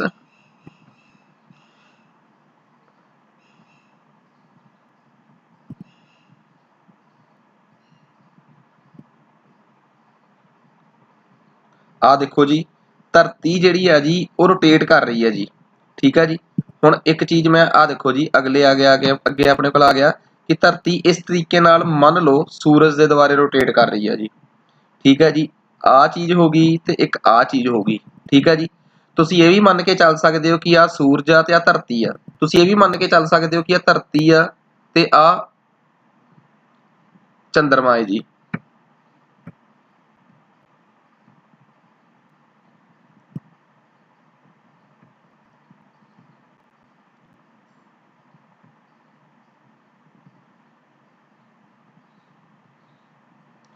ਦੇਖੋ ਜੀ, ਹੁਣ ਮੈਂ ਤੁਹਾਨੂੰ ਇਹ ਗੱਲ ਸਮਝਾਉਣੀ ਚਾਹੁੰਦਾ ਤੇ ਇੱਥੇ ਥੋੜੀ ਜਿਹੀ ਵੀਡੀਓ ਕਲਪਨਾ 'ਚ, ਹੁਣ ਜਿਹੜੀ ਵੀਡੀਓ ਦੇਖੀ ਆ ਆਪਾਂ ਉਹਨੂੰ ਫਿਕਸ ਕਰ ਲੈਣਾ ਆਪਣੇ ਦਿਮਾਗ 'ਚ। ਹੁਣ ਮੰਨ ਲਓ ਧਰਤੀ ਜਿਹੜੀ ਆ ਜੀ ਉਹ ਘੁੰਮ ਰਹੀ ਆ ਆਪਣੀ ਐਕਸਿਸ ਦੇ ਅਬਾਊਟ, ਜਿਹਨੂੰ ਆਪਾਂ ਰੋਟੇਸ਼ਨ ਕਹਿੰਦੇ ਆ। ਜੇ ਧਰਤੀ ਘੁੰਮ ਰਹੀ ਹੋਵੇ ਤਾਂ ਤੁਸੀਂ ਇੱਕ ਗੱਲ ਦੱਸੋਗੇ, ਧਰਤੀ ਜੇ ਆਪਣੀ ਐਕਸਿਸ ਦੇ ਅਬਾਊਟ 24 ਘੰਟਿਆਂ 'ਚ ਗੇੜਾ ਕੱਢ ਲੈਂਦੀ ਆ ਤੇ ਧਰਤੀ ਦਾ ਇੱਕੋ ਪਾਸਾ ਹੀ ਚੰਦਰਮਾ ਵੱਲ ਨਹੀਂ ਨਾ ਆਊਗਾ। ਮੰਨਦੇ ਹੋ ਨਾ ਇਹ ਗੱਲ? ਧਰਤੀ ਦਾ ਇੱਕੋ ਪਾਸਾ ਹੀ ਚੰਦਰਮਾ ਵੱਲ ਨਹੀਂ ਜਾਊਗਾ। ਸਾਰੀ ਧਰਤੀ ਚੰਦਰਮਾ ਵੱਲ ਹੌਲੀ ਹੌਲੀ ਘੁੰਮਦੀ ਜਾਊਗੀ, ਕਿਉਂਕਿ ਧਰਤੀ ਆਪਣੀ ਐਕਸਿਸ ਦੇ ਅਬਾਊਟ ਘੁੰਮ ਰਹੀ ਹੈ ਤੇ ਚੰਦਰਮਾ ਸਾਡਾ ਇੱਕੋ ਪਾਸੇ ਨੂੰ ਤਾਂ ਦੇਖਣ ਨੂੰ ਰਿਹਾ। ਸੋ ਕਹਿਣ ਦਾ ਮਤਲਬ ਸਿਰਫ ਇੰਨਾ ਕਾ ਕਿ ਧਰਤੀ ਦੀ ਰੋਟੇਸ਼ਨ ਕਰਕੇ ਕੀ ਹੋ ਰਿਹਾ, ਧਰਤੀ ਦੇ ਹਰ ਪਾਸੇ ਲਹਿਰਾਂ ਆਉਂਦੀਆਂ। ਹੁਣ ਸਭ ਤੋਂ ਪਹਿਲੀ ਗੱਲ, ਧਰਤੀ ਨੂੰ ਘੁੰਮਣ 'ਚ ਟਾਈਮ ਲੱਗਦਾ ਕਿੰਨਾ ਜੀ ਭਲਾ? 24 ਘੰਟੇ। ਇਹਦਾ ਮਤਲਬ ਜਿਹੜੇ ਪੁਆਇੰਟ ਤੇ ਲਹਿਰ ਆ ਗਈ ਉੱਥੇ ਬਾਅਦ 'ਚ ਲਹਿਰ ਕਿੰਨੇ ਚਿਰ ਬਾਅਦ ਆਊਗੀ ਜੀ? 24 ਘੰਟੇ ਬਾਅਦ। ਹੁਣ ਤੁਸੀਂ ਕਹੋਗੇ ਬਿਲਕੁਲ ਗਲਤ, ਕਿਉਂਕਿ ਮੈਂ ਤਾਂ ਹੁਣੇ ਕੁਝ ਹੋਰ ਪੜਾਇਆ ਹੈ। ਬਿਲਕੁਲ ਮੈਂ ਮੰਨਦਾ ਕਿ ਮੈਂ ਗਲਤ ਬੋਲਿਆ ਹੈ, ਹੁਣ ਮੈਂ ਸਹੀ ਬੋਲਣ ਜਾ ਰਿਹਾ। ਜਦੋਂ ਇੱਥੇ ਲਹਿਰ ਆਉਂਦੀ ਆ ਤਾਂ ਬਿਲਕੁਲ ਉਲਟ ਸਾਈਡ ਤੇ ਵੀ ਲਹਿਰ ਆਉਂਦੀ ਆ, ਮੰਨਦੇ ਹੋ ਨਾ ਗੱਲ? ਕਿਉਂਕਿ ਬਲਜ ਦੋਵੇਂ ਪਾਸੇ ਬਣਦਾ ਹੈ। ਜੇ ਧਰਤੀ ਘੁੰਮ ਰਹੀ ਆ ਆਪਣੀ ਐਕਸਿਸ ਦੇ ਅਬਾਊਟ, ਚੰਦਰਮਾ ਇੱਥੇ ਆ, ਧਰਤੀ ਇੱਥੇ ਆ, ਆਹ ਪੁਆਇੰਟ ਆ, ਇਹ ਪੁਆਇੰਟ 24 ਘੰਟਿਆਂ ਬਾਅਦ ਫੇਰ ਇੱਥੇ ਆ ਜਾਊਗਾ। ਪਰ ਆਹ ਵਾਲਾ ਪੁਆਇੰਟ ਆ ਜਿਹੜਾ, ਇਹਨੂੰ ਰੱਖੋ A, ਇਧਰਲੇ ਪਾਸੇ ਜਿਹੜਾ ਪੁਆਇੰਟ ਹੈ ਇਹਦਾ ਨਾਮ ਰੱਖੋ B। ਜਦੋਂ ਚੰਦਰਮਾ ਇੱਥੇ ਹੋਊਗਾ ਤਾਂ ਇੱਧਰ ਵੀ ਲਹਿਰ ਆਊਗੀ ਤੇ ਇੱਧਰ ਵੀ ਲਹਿਰ ਆਊਗੀ, ਠੀਕ ਆ ਜੀ। ਜਦੋਂ ਆਹ ਪੁਆਇੰਟ ਘੁੰਮ ਕੇ ਇੱਥੇ ਆ ਗਿਆ ਉਦੋਂ ਇੱਥੇ ਵੀ B ਇੱਥੇ ਆ ਜਾਊਗਾ, ਫਿਰ ਇੱਥੇ ਵੀ ਲਹਿਰ ਤੇ ਇੱਥੇ ਵੀ ਹੈ ਲਹਿਰ। ਇਹਦਾ ਮਤਲਬ A ਤੇ B ਪੁਆਇੰਟ ਤੇ ਲਹਿਰ 12 ਘੰਟਿਆਂ ਬਾਅਦ ਹੀ ਆ ਗਈ। ਸੋ ਕਹਿਣ ਦਾ ਮਤਲਬ ਇਹ ਆ ਕਿ ਇੱਕ ਤਾਂ ਉਧਰੋਂ ਉਦੋਂ ਲਹਿਰ ਆਉਂਦੀ ਹੈ ਜਦੋਂ ਆਪਾਂ ਚੰਦਰਮਾ ਜਾਂ ਸੂਰਜ ਵੱਲ ਹੁੰਨੇ ਆ, एक उदों भी आउंदी है जदों आपां उतों बिल्कुल उल्ट पासे हुंदे आ, क्योंकि उधरले पासे लहर आउंदी है सेंट्रीफ्यूगल करके, ते जदों आपां उहदे वल हुंदे आ उधर लहर आउंदी है ग्रेविटेशन करके, आउंदी बराबर बराबर ही आ। ठीक है जी। सो कुल मिला के 12-12 घंटिਆਂ बाद लहरां आउणीਆਂ ਚਾਹੀਦੀਆਂ ਹਨ, पर ਇੱਥੇ ਵੀ पंगा पै ਜਾਂਦਾ जी। ਇੱਥੇ पंगा ਕੀ ਪੈ ਜਾਂਦਾ है जी, ਇੱਥੇ पंगा ਇਹ ਪੈ ਜਾਂਦਾ है कि जी ਜਦੋਂ ਆਪਾਂ 12 ਘੰਟਿਆਂ ਬਾਅਦ ਗੱਲ ਕਰਦੇ ਆ ਕਿ ਧਰਤੀ ਰੋਟੇਟ ਕਰਕੇ 12 ਘੰਟਿਆਂ ਬਾਅਦ ਆਪਣੇ ਤੋਂ ਬਿਲਕੁਲ ਉਲਟ ਦਿਸ਼ਾ ਤੇ ਪਹੁੰਚ ਗਈ, ਉੱਥੋਂ ਇੱਕ ਪੰਗਾ ਹੋਰ ਪੈਂਦਾ ਜੀ ਕਿ ਜਿਹੜੇ ਚੰਦਰਮਾ ਕਰਕੇ ਸਾਡੇ ਧਰਤੀ ਤੇ ਗ੍ਰੈਵਿਟੇਸ਼ਨ ਅਸਰ ਜ਼ਿਆਦਾ ਹੈ ਤੇ ਲਹਿਰ ਜ਼ਿਆਦਾ ਇਫੈਕਟਿਵ ਦਿਸਦੀ ਆ, ਉਹ ਚੰਦਰਮਾ ਵੀ ਧਰਤੀ ਦੇ ਆਲੇ ਦੁਆਲੇ ਗੇੜਾ ਕੱਢ ਰਿਹਾ ਹੈ। ਇਸ ਕਰਕੇ ਜਦੋਂ ਧਰਤੀ 12 ਘੰਟਿਆਂ ਬਾਅਦ ਉਹੀ ਪੁਆਇੰਟ ਧਰਤੀ ਦਾ ਬਿਲਕੁਲ ਸਾਹਮਣੇ ਆਉਂਦਾ ਹੈ, ਫਿਰ ਚੰਦਰਮਾ ਬਿਲਕੁਲ ਉੱਥੇ ਨਹੀਂ ਰਹਿ ਜਾਂਦਾ, ਚੰਦਰਮਾ ਥੋੜੀ ਜਿਹੀ ਅੱਗੇ ਖਿਸਕ ਜਾਂਦਾ, ਕਿਉਂਕਿ ਉਹਨੇ ਵੀ ਧਰਤੀ ਦੇ ਆਲੇ ਦੁਆਲੇ 28 ਦਿਨਾਂ ਦੇ ਵਿੱਚ ਗੇੜਾ ਪੂਰਾ ਕਰਨਾ ਹੈ।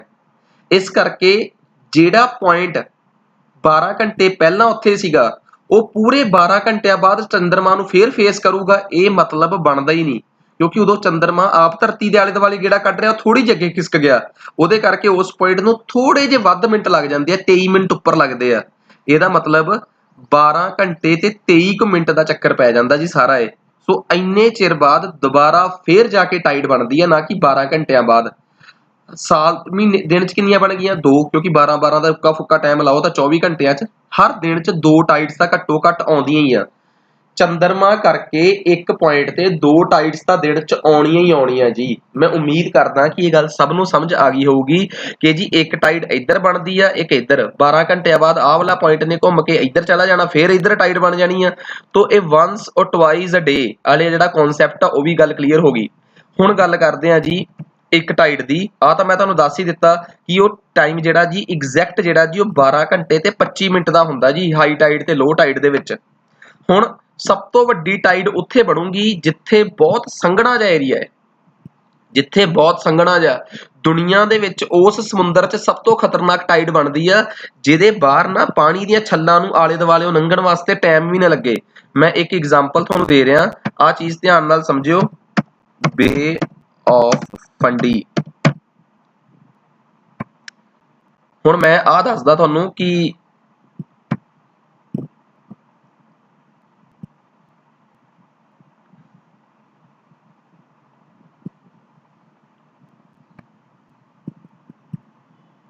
ਆਹ ਹੈ ਜੀ, ਇਹ ਅਮਰੀਕਾ ਦੇ ਕੋਲ ਇੱਕ ਛੋਟੀ ਜੀ ਬੇ ਆਫ ਫੰਡੀ ਆ ਜੀ।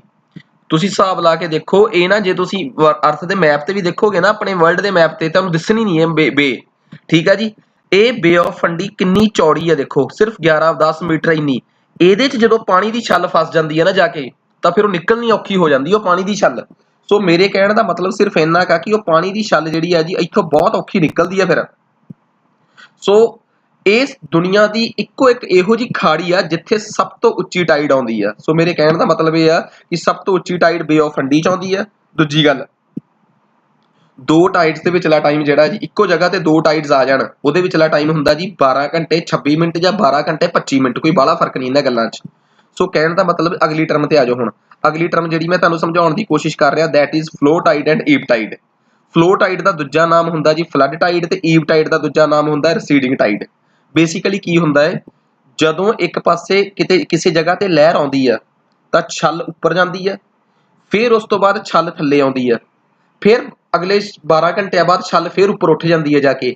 ਜਦੋਂ ਛੱਲ ਉੱਠ ਰਹੀ ਹੋਵੇ, ਰਾਈਜ਼ ਕਰ ਰਹੀ ਹੋਵੇ ਟਾਈਡ, ਛੱਲ ਆ ਰਹੀ ਹੋਵੇ, ਉਹਨੂੰ ਆਪਾਂ ਕਹਿੰਦੇ ਆ ਫਲੋ ਟਾਈਡ। ਮਤਲਬ ਕਿ ਜਦੋਂ ਆਪਾਂ ਲੋ ਟਾਈਡ ਤੋਂ ਹਾਈ ਟਾਈਡ ਵੱਲ ਨੂੰ ਜਾ ਰਹੇ ਆ, ਉਸ ਟਾਈਮ ਨੂੰ ਕਹਿੰਦੇ ਆ ਫਲੋ ਟਾਈਡ। ਤੇ ਜਦੋਂ ਚੰਦਰਮਾ ਉੱਥੋਂ ਲੰਘ ਜਾਂਦਾ ਹੈ ਤੇ 12 ਘੰਟਿਆਂ ਬਾਅਦ ਫੇਰ ਆਉਣਾ ਹੈ, ਤੇ ਜਦੋਂ ਉਹ ਟਾਈਡ ਠਾਂ ਵੱਲ ਨੂੰ ਜਾ ਰਹੀ ਹੁੰਦੀ ਹੈ, that is called ebb tide. ਮਤਲਬ ਚੜ੍ਹਦੀ ਲਹਿਰ ਜਿਹੜੀ ਆ ਉਹ ਫਲੋ ਟਾਈਡ ਆ, ਤੇ ਲੈਂਦੀ ਲਹਿਰ ਆ ਜਿਹੜੀ ਉਹ ਕੀ ਆ ਜੀ ਈਵ ਟਾਈਡ। ਪੇਪਰ 'ਚ ਪੁੱਛਿਆ ਜਾ ਸਕਦਾ ਹੈ ਕਿ ਫਲੋਟ ਦਾ tide period between high tide and low tide is called. ਠੀਕ ਆ, ਹਾਈ ਟਾਈਡ ਤੇ ਲੋ ਟਾਈਡ ਦੇ ਵਿਚਲਾ ਜਿਹੜਾ ਟਾਈਡ ਆ ਉਹਨੂੰ ਕੀ ਕਿਹਾ ਜਾਂਦਾ ਹੈ, ਜਾਂ ਲੋ ਟਾਈਡ ਤੇ ਹਾਈ ਟਾਈਡ ਤੋਂ, ਲੋ ਟਾਈਡ ਤੋਂ ਲੈ ਕੇ ਹਾਈ ਟਾਈਡ ਨੂੰ ਕੀ ਕਿਹਾ ਜਾਂਦਾ ਹੈ। ਜਦੋਂ ਉੱਚੀ ਲਹਿਰ ਵੱਲ ਨੂੰ ਜਾਵਾਂਗੇ ਤਾਂ that is flow tide or we can say flood tide, ਤੇ ਜਦੋਂ ਅਸੀਂ ਥੱਲੇ ਨੂੰ ਜਾਵਾਂਗੇ ਡੁੱਬਦੀ ਲਹਿਰ ਵੱਲ ਨੂੰ, that is called ebb tide. ਹੁਣ ਗੱਲ ਕਰਦੇ ਆ ਜੀ ਅਗਲੇ ਕਨਸੈਪਟ ਦੀ, spring tide and neap tide. ਹੁਣ ਹਜੇ ਤੱਕ ਮੈਂ ਇੱਕ ਗੱਲ ਤੋਂ ਤੁਹਾਨੂੰ ਲੁਕੋ ਕੇ ਰੱਖਿਆ ਜੀ ਕਿ ਆ ਰਿਹਾ ਜੀ ਚੰਦਰਮਾ, ਠੀਕ ਹੈ ਜੀ, ਆ ਰਹੀ ਧਰਤੀ, ਆ ਰਿਹਾ ਸੂਰਜ। ਬਾਈ ਚਾਂਸ ਤਿੰਨੇ ਇੱਕੋ ਲਾਈਨ 'ਚ ਹੋਣ, ਜੇ ਚੰਦਰਮਾ ਇੱਥੇ ਆ ਤਾਂ ਚੰਦਰਮਾ ਕਰਕੇ ਇੱਧਰ ਵੀ ਬਲਜ ਬਣੂਗਾ ਤੇ ਇੱਧਰ ਵੀ ਬਲਜ ਬਣੂਗਾ, ਸੌਰੀ ਸੂਰਜ ਕਰਕੇ। ਜੇ ਚੰਦਰਮਾ ਇੱਥੇ ਆ ਉਹਦੇ ਕਰਕੇ ਇੱਧਰ ਵੀ ਬਣੂਗਾ, ਇੱਧਰ ਵੀ ਬਣੂਗਾ।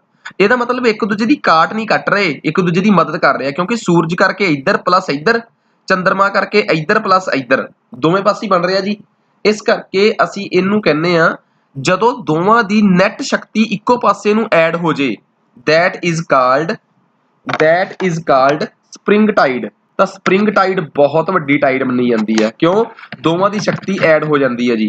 ਹੁਣ ਜੇ ਮੰਨ ਲਓ ਚੰਦਰਮਾ ਇੱਧਰਲੇ ਪਾਸੇ ਵੀ ਆ ਜੇ, ਜਦੋਂ ਕਿ ਆਪਾਂ ਮੱਸਿਆ ਦੀ ਰਾਤ ਕਹਿੰਦੇ ਆ, ਠੀਕ ਆ ਜੀ, ਤੇ ਅੱਗੇ ਆ ਗਿਆ ਤਾਂ ਇੱਥੇ ਕੀ ਆ, ਸੂਰਜ ਕਰਕੇ ਇੱਧਰ ਵੀ ਛਲ ਤੇ ਇੱਧਰ ਵੀ ਛਲ, ਚੰਦਰਮਾ ਕਰਕੇ ਇੱਧਰ ਵੀ ਛਲ ਤੇ ਇੱਧਰ ਵੀ ਛਲ, ਫੇਰ ਨੈਟ ਜੁੜ ਗਏ।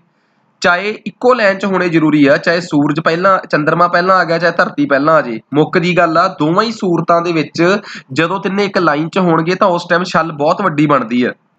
ਤੇ ਇੱਕ ਹੁੰਦੀ ਆ ਜੀ ਨੀਪ ਟਾਈਡ, NEAP, ਨੀਪ ਟਾਈਡ। ਜਦੋਂ ਸੂਰਜ ਇੱਥੇ ਆ, ਧਰਤੀ ਇੱਥੇ, ਚੰਦਰਮਾ ਇੱਥੇ ਆ, ਸੂਰਜ ਕਰਕੇ ਇੱਕ ਇੱਧਰ ਛਲ ਤੇ ਇੱਕ ਇੱਧਰ ਛਲ, ਚੰਦਰਮਾ ਕਰਕੇ ਇੱਕ ਇੱਧਰ ਛਲ ਤੇ ਇੱਕ ਇੱਧਰ ਛਲ।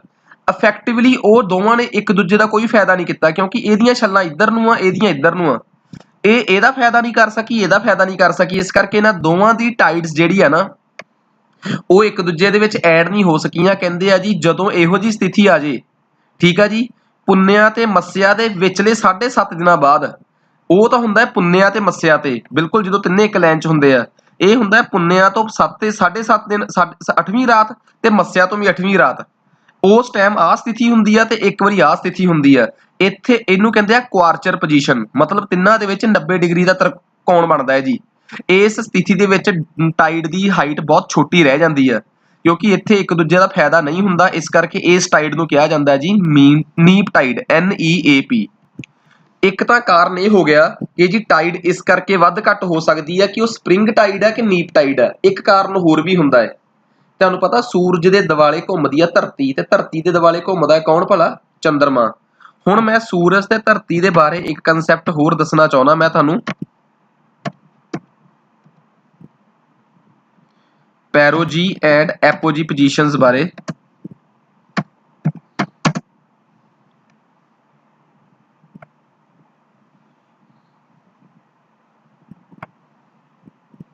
ਆਹ ਦੇਖਿਓ ਜੀ, ਬਹੁਤ ਇੰਪੋਰਟੈਂਟ ਗੱਲ ਆ ਜੀ। ਆ ਰਹੀ ਜੀ ਆ ਰਿਹਾ ਮੂਨ ਦਾ ਆਰਬਿਟ, ਠੀਕ ਆ ਜੀ, ਆ ਸੂਰਜ ਆ, ਆ ਧਰਤੀ ਆ, ਆ ਧਰਤੀ ਦੇ ਦੁਆਲੇ ਘੁੰਮ ਰਿਹਾ ਜੀ ਚੰਦਰਮਾ, ਆ ਰਿਹਾ ਜੀ, ਆ ਚੰਦਰਮਾ ਘੁੰਮ ਰਿਹਾ ਹੈ, ਠੀਕ ਆ ਜੀ।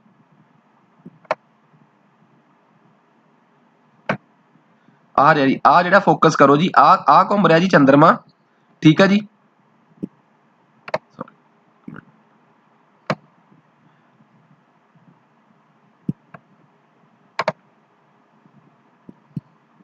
ਹਾਂਜੀ, ਆ ਰਿਹਾ ਜੀ ਚੰਦਰਮਾ, ਆ ਚੰਦਰਮਾ ਘੁੰਮ ਰਿਹਾ ਜੀ, ਸੌਰੀ ਆ ਰਿਹਾ ਚੰਦਰਮਾ, ਆ ਰਹੀ ਧਰਤੀ, ਆ ਰਿਹਾ ਸੂਰਜ। ਸੂਰਜ ਦੇ ਆਲੇ ਦੁਆਲੇ ਧਰਤੀ ਗੋਲ ਕਚਾਰੇ ਜਿਹੜੀ ਘੁੰਮਦੀ, ਇਹ ਸੂਰਜ ਇਹੋ ਜੀ ਪੋਜੀਸ਼ਨ ਤੇ ਹੁੰਦਾ ਜਿੱਥੋਂ ਇੱਕ ਪਾਸੇ ਧਰਤੀ ਉਹਦੇ ਨੇੜੇ ਹੋਵੇ ਤੇ ਇੱਕ ਪਾਸੇ ਧਰਤੀ ਉਹ ਤੋਂ ਬਹੁਤ ਦੂਰ ਹੋਵੇ। ਇੱਥੇ ਧਰਤੀ ਉਸ ਤੋਂ ਬਹੁਤ ਦੂਰ ਆ ਤੇ ਇੱਥੇ ਧਰਤੀ ਉਹਦੇ ਬਹੁਤ ਨੇੜੇ ਆ। ਸੋ ਕਹਿਣ ਦਾ ਮਤਲਬ ਇਹ ਆ ਕਿ ਜਦੋਂ ਧਰਤੀ ਸੂਰਜ ਦੇ ਬਹੁਤ ਨੇੜੇ ਹੁੰਦੀ ਆ, ਦਿਸ ਇਜ਼ ਕਾਲਡ ਪੈਰੀਹੀਲੀਅਨ ਪੋਜੀਸ਼ਨ, ਤੇ ਜਦੋਂ ਬਹੁਤ ਦੂਰ ਹੁੰਦੀ ਹੈ ਦਿਸ ਇਜ਼ ਕਾਲਡ ਐਪੀਹੀਲੀਅਨ ਪੋਜੀਸ਼ਨ। ਹੁਣ ਧਰਤੀ ਦੇ ਆਲੇ ਦੁਆਲੇ ਘੁੰਮ ਰਿਹਾ ਚੰਦਰਮਾ, ਉਹ ਵੀ ਉਵੇਂ ਘੁੰਮਦਾ ਹੈ। ਜਦੋਂ ਚੰਦਰਮਾ ਧਰਤੀ ਤੋਂ ਬਹੁਤ ਨੇੜੇ ਆ, ਦਿਸ ਇਜ਼ ਪੈਰੋਜੀ। ਜਦੋਂ ਚੰਦਰਮਾ ਧਰਤੀ ਤੋਂ ਬਹੁਤ ਦੂਰ ਆ, ਦਿਸ ਇਜ਼ ਕਾਲਡ ਐਪੋਜੀ। ਕਰਸਰ ਜ਼ਰੂਰ ਦੇਖੋ, ਐਪੋਜੀ ਆ ਰਹੀ, ਪੈਰੀਜੀ ਆ ਵਾਲੀ ਪੋਜੀਸ਼ਨ। ਹੁਣ ਧਰਤੀ ਦਾ ਤੇ ਚੰਦਰਮਾ ਦਾ ਸੂਰਜ ਦਾ ਸੰਬੰਧ ਦੇਖੋ, ਦਿਸ ਇਜ਼ ਪੈਰੀਹੀਲੀਅਨ, ਦਿਸ ਇਜ਼ ਐਪੀਹੀਲੀਅਨ, ਠੀਕ ਆ। ਸੋ ਧਰਤੀ ਤੇ ਸੂਰਜ ਦੇ ਕੰਟੈਕਸਟ ਸ਼ਬਦ ਵਰਤੇ ਜਾਂਦੇ ਆ ਐਪੀ ਤੇ ਪੈਰੀ, ਤੇ ਚੰਦਰਮਾ ਤੇ ਧਰਤੀ ਦੇ ਕੰਟੈਕਸਟ ਸ਼ਬਦ ਵਰਤੇ ਜਾਂਦੇ ਆ ਐਪੋਜੀ ਤੇ ਪੈਰੋਜੀ। ਸੋ ਉਮੀਦ ਕਰਦਾ ਕਿ ਇਹ ਗੱਲ ਚੰਗੀ ਤਰ੍ਹਾਂ ਸਮਝ ਆ ਗਈ ਹੋਊਗੀ ਤੁਹਾਨੂੰ। ਹੁਣ ਦੇਖੋ ਅਗਲਾ ਪੁਆਇੰਟ ਕੀ ਹੈ ਸਾਡਾ। ਅਗਲਾ ਪੁਆਇੰਟ ਸਾਡਾ ਇਹ ਸੀਗਾ ਕਿ ਜੀ ਹੁਣ ਸੋਚ ਕੇ ਦੇਖੋ, ਬਾਕੀ ਸਾਰੀਆਂ ਗੱਲਾਂ ਸਹੀ ਹੋਣ, ਅਸੀਂ ਕਹਿੰਦੇ ਆ ਕਿ ਧਰਤੀ ਦੀ ਖਿੱਚ ਕਰਕੇ, ਧਰਤੀ ਦੀ ਸੂਰਜ ਦੇ ਖਿੱਚ ਕਰਕੇ, ਗ੍ਰੈਵਿਟੇਸ਼ਨਲ ਫੋਰਸ ਕਰਕੇ ਟਾਈਡ ਬਣਦੀ ਹੈ, ਠੀਕ ਆ। ਜੇ ਧਰਤੀ ਸੂਰਜ ਤੇ ਚੰਦਰਮਾ ਇੱਕੋ ਲਾਈਨ 'ਚ ਹੋਣ ਤਾਂ ਬਣਦੀ ਹੈ ਸਪ੍ਰਿੰਗ ਟਾਈਡ, ਅਦਰਵਾਈਜ਼ ਐਪੀਹੀਲੀਅਨ ਟਾਈਡ। ਮੈਂ ਇੱਕ ਗੱਲ ਹੋਰ ਦੱਸਣਾ ਚਾਹੁੰਦਾ, ਰੱਬ ਕਰੇ ਪਹਿਲੀ ਗੱਲ ਤਾਂ ਤੁਸੀਂ ਮੈਨੂੰ ਇਹ ਦੱਸਿਓ ਕਿ ਧਰਤੀ ਸੂਰਜ ਦੇ ਸਭ ਤੋਂ ਨੇੜੇ ਕਿੰਨੀ ਤਰੀਕ ਨੂੰ ਹੁੰਦੀ ਹੈ ਤੇ ਸੂਰਜ ਤੋਂ ਸਭ ਤੋਂ ਦੂਰ ਕਿੰਨੀ ਤਰੀਕ ਨੂੰ ਹੁੰਦੀ ਹੈ। ਇਹ ਆਪਣੀਆਂ ਕਾਪੀਆਂ ਤੇ ਨੋਟ ਕਰ ਲਿਓ। ਪੈਰੀਹੀਲੀਅਨ ਪੋਜੀਸ਼ਨ ਧਰਤੀ ਦੀ ਕਿੰਨੀ ਤਰੀਕ ਨੂੰ ਹੁੰਦੀ ਆ ਤੇ ਐਪੀਹੀਲੀਅਨ। ਹੁਣ ਸੋਚ ਕੇ ਦੇਖੋ, ਰੱਬ ਕਰੇ ਕਿ ਇਹੋ ਜੀ ਘਟਨਾ ਹੋਵੇ ਕਦੀ ਕਿ ਇੱਕ ਤਾਂ ਧਰਤੀ ਸੂਰਜ ਦੇ ਸਭ ਤੋਂ ਨੇੜੇ ਹੋਵੇ, ਮਤਲਬ ਪੈਰੀਹੀਲੀਅਨ ਪੋਜੀਸ਼ਨ, ਤੇ ਉੱਥੋਂ ਧਰਤੀ ਸੂਰਜ ਤੇ ਚੰਦਰਮਾ ਇੱਕੋ ਡਾਇਰੈਕਸ਼ਨ 'ਚ ਵੀ ਹੋਣ, ਮਤਲਬ ਕਿਹੜੀ ਟਾਈਡ, ਸਪਰਿੰਗ। ਪੈਰੀਹੀਲੀਅਨ ਨੇੜੇ ਹੋਊਗਾ ਸੂਰਜ ਧਰਤੀ ਤੋਂ, ਮਤਲਬ ਉਹਦੇ ਕਰਕੇ ਜ਼ਿਆਦੀ ਖਿੱਚ, ਉੱਪਰੋਂ ਹੈ ਵੀ ਤਿੰਨੇ ਇੱਕੋ ਦਿਸ਼ਾ 'ਚ, ਉਹਦੇ ਕਰਕੇ ਟਾਈਡ ਵੀ ਵੱਡੀ। ਦੁਨੀਆ ਦੀ ਸਭ ਤੋਂ ਵੱਡੀ ਟਾਈਡ ਪਤਾ ਕਿਹੜੀ ਬਣਦੀ ਹੈ ਜੀ? ਪੈਰੀਹੀਲੀਅਨ ਸਪਰਿੰਗ ਟਾਈਡ। ਇਹ 2015 ਚ ਦੇਖਣ ਨੂੰ ਮਿਲੀ ਸੀ। ਇਹ ਬਹੁਤ ਖਾਸ ਗੱਲ ਆ। ਉਦੋਂ ਖਬਰਾਂ ਚ ਆਈ ਸੀ ਕਿ ਪੈਰੀਹੀਲੀਅਨ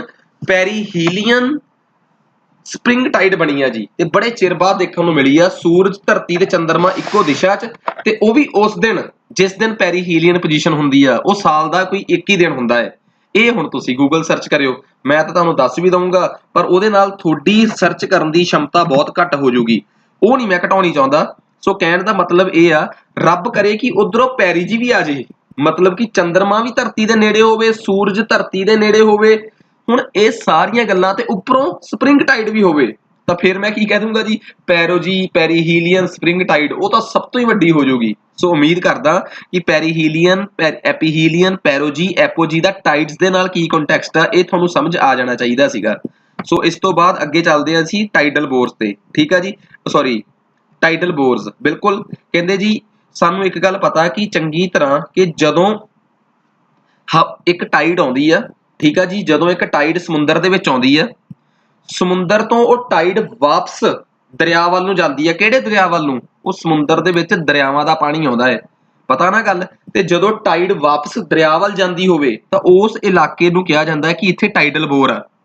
ਇਹ ਮਤਲਬ ਇੱਕ ਗੱਲ ਤਾਂ ਕਲੀਅਰ ਹੈ, ਇਹ ਟਾਈਡਲ ਬੋਰ ਕਿੱਥੇ ਬਣਦੇ ਆ? ਜਿੱਥੇ ਦਰਿਆਵਾਂ ਦਾ ਮੂੰਹ ਇਸ ਹਿਸਾਬ ਨਾਲ ਸਿੱਧਾ ਖੁੱਲਦਾ ਹੋਵੇ ਸਮੁੰਦਰ 'ਚ ਜਾ ਕੇ, ਨਦੀਆਂ ਦੇ ਮੂੰਹ ਐਵੇਂ ਖੁੱਲਦੇ ਹੋਣ ਕਿ ਭਾਈ ਸਮੁੰਦਰ ਦੀ ਟਾਈਡ ਸਿੱਧੀ ਉਹਦੇ 'ਚ ਜਾ ਸਕੇ।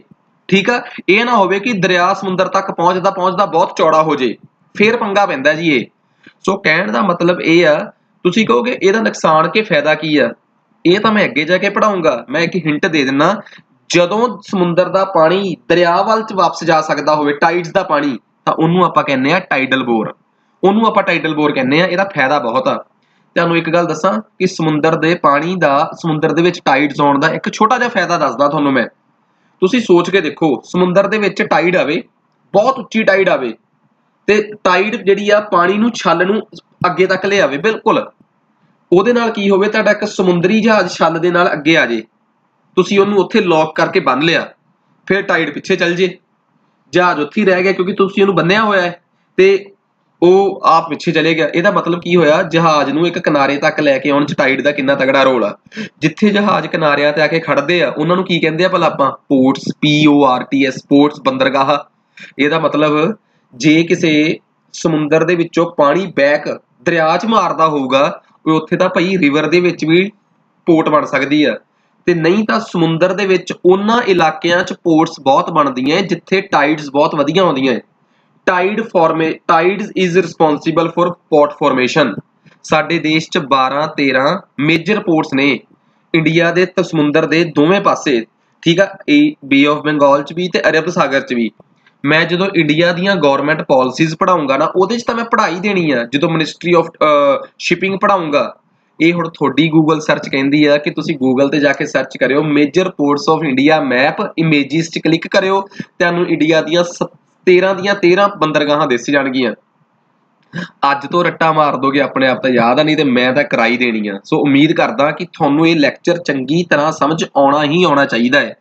ਬੜਾ ਇੰਪੋਰਟੈਂਟ ਚੈਪਟਰ ਸੀਗਾ ਸਾਡੇ ਕੋਲੇ। ਠੀਕ ਹੈ ਜੀ, ਸੋ ਕਹਿਣ ਦਾ ਮਤਲਬ ਸਿਰਫ ਇੰਨਾ ਕਾ ਕਿ ਅਸੀਂ ਅੱਗੇ ਇਹ ਦੱਸਿਆ ਕਿ ਟਾਈਡਸ ਦਾ ਇਫੈਕਟ ਕੀ ਹੁੰਦਾ, ਬੰਦਰਗਾਹਾਂ ਇਹਦੇ ਕਰਕੇ ਬਣਦੀਆਂ ਹੈ। ਠੀਕ ਆ, ਤੇ ਸਾਡੇ ਦੇਸ਼ ਦੀ ਤਾਂ ਇੱਕ ਹੁਗਲੀ ਬੰਦਰਗਾਹ ਹੈ, ਉਹ ਤਾਂ ਬਣੀ ਰਿਵਰ ਦੇ ਵਿੱਚ ਹੋਈ ਆ, ਕਿਉਂਕਿ ਰਿਵਰ ਦੇ ਵਿੱਚ ਪਾਣੀ ਬੈਕ ਮਾਰ ਜਾਂਦਾ ਸਮੁੰਦਰ ਦਾ।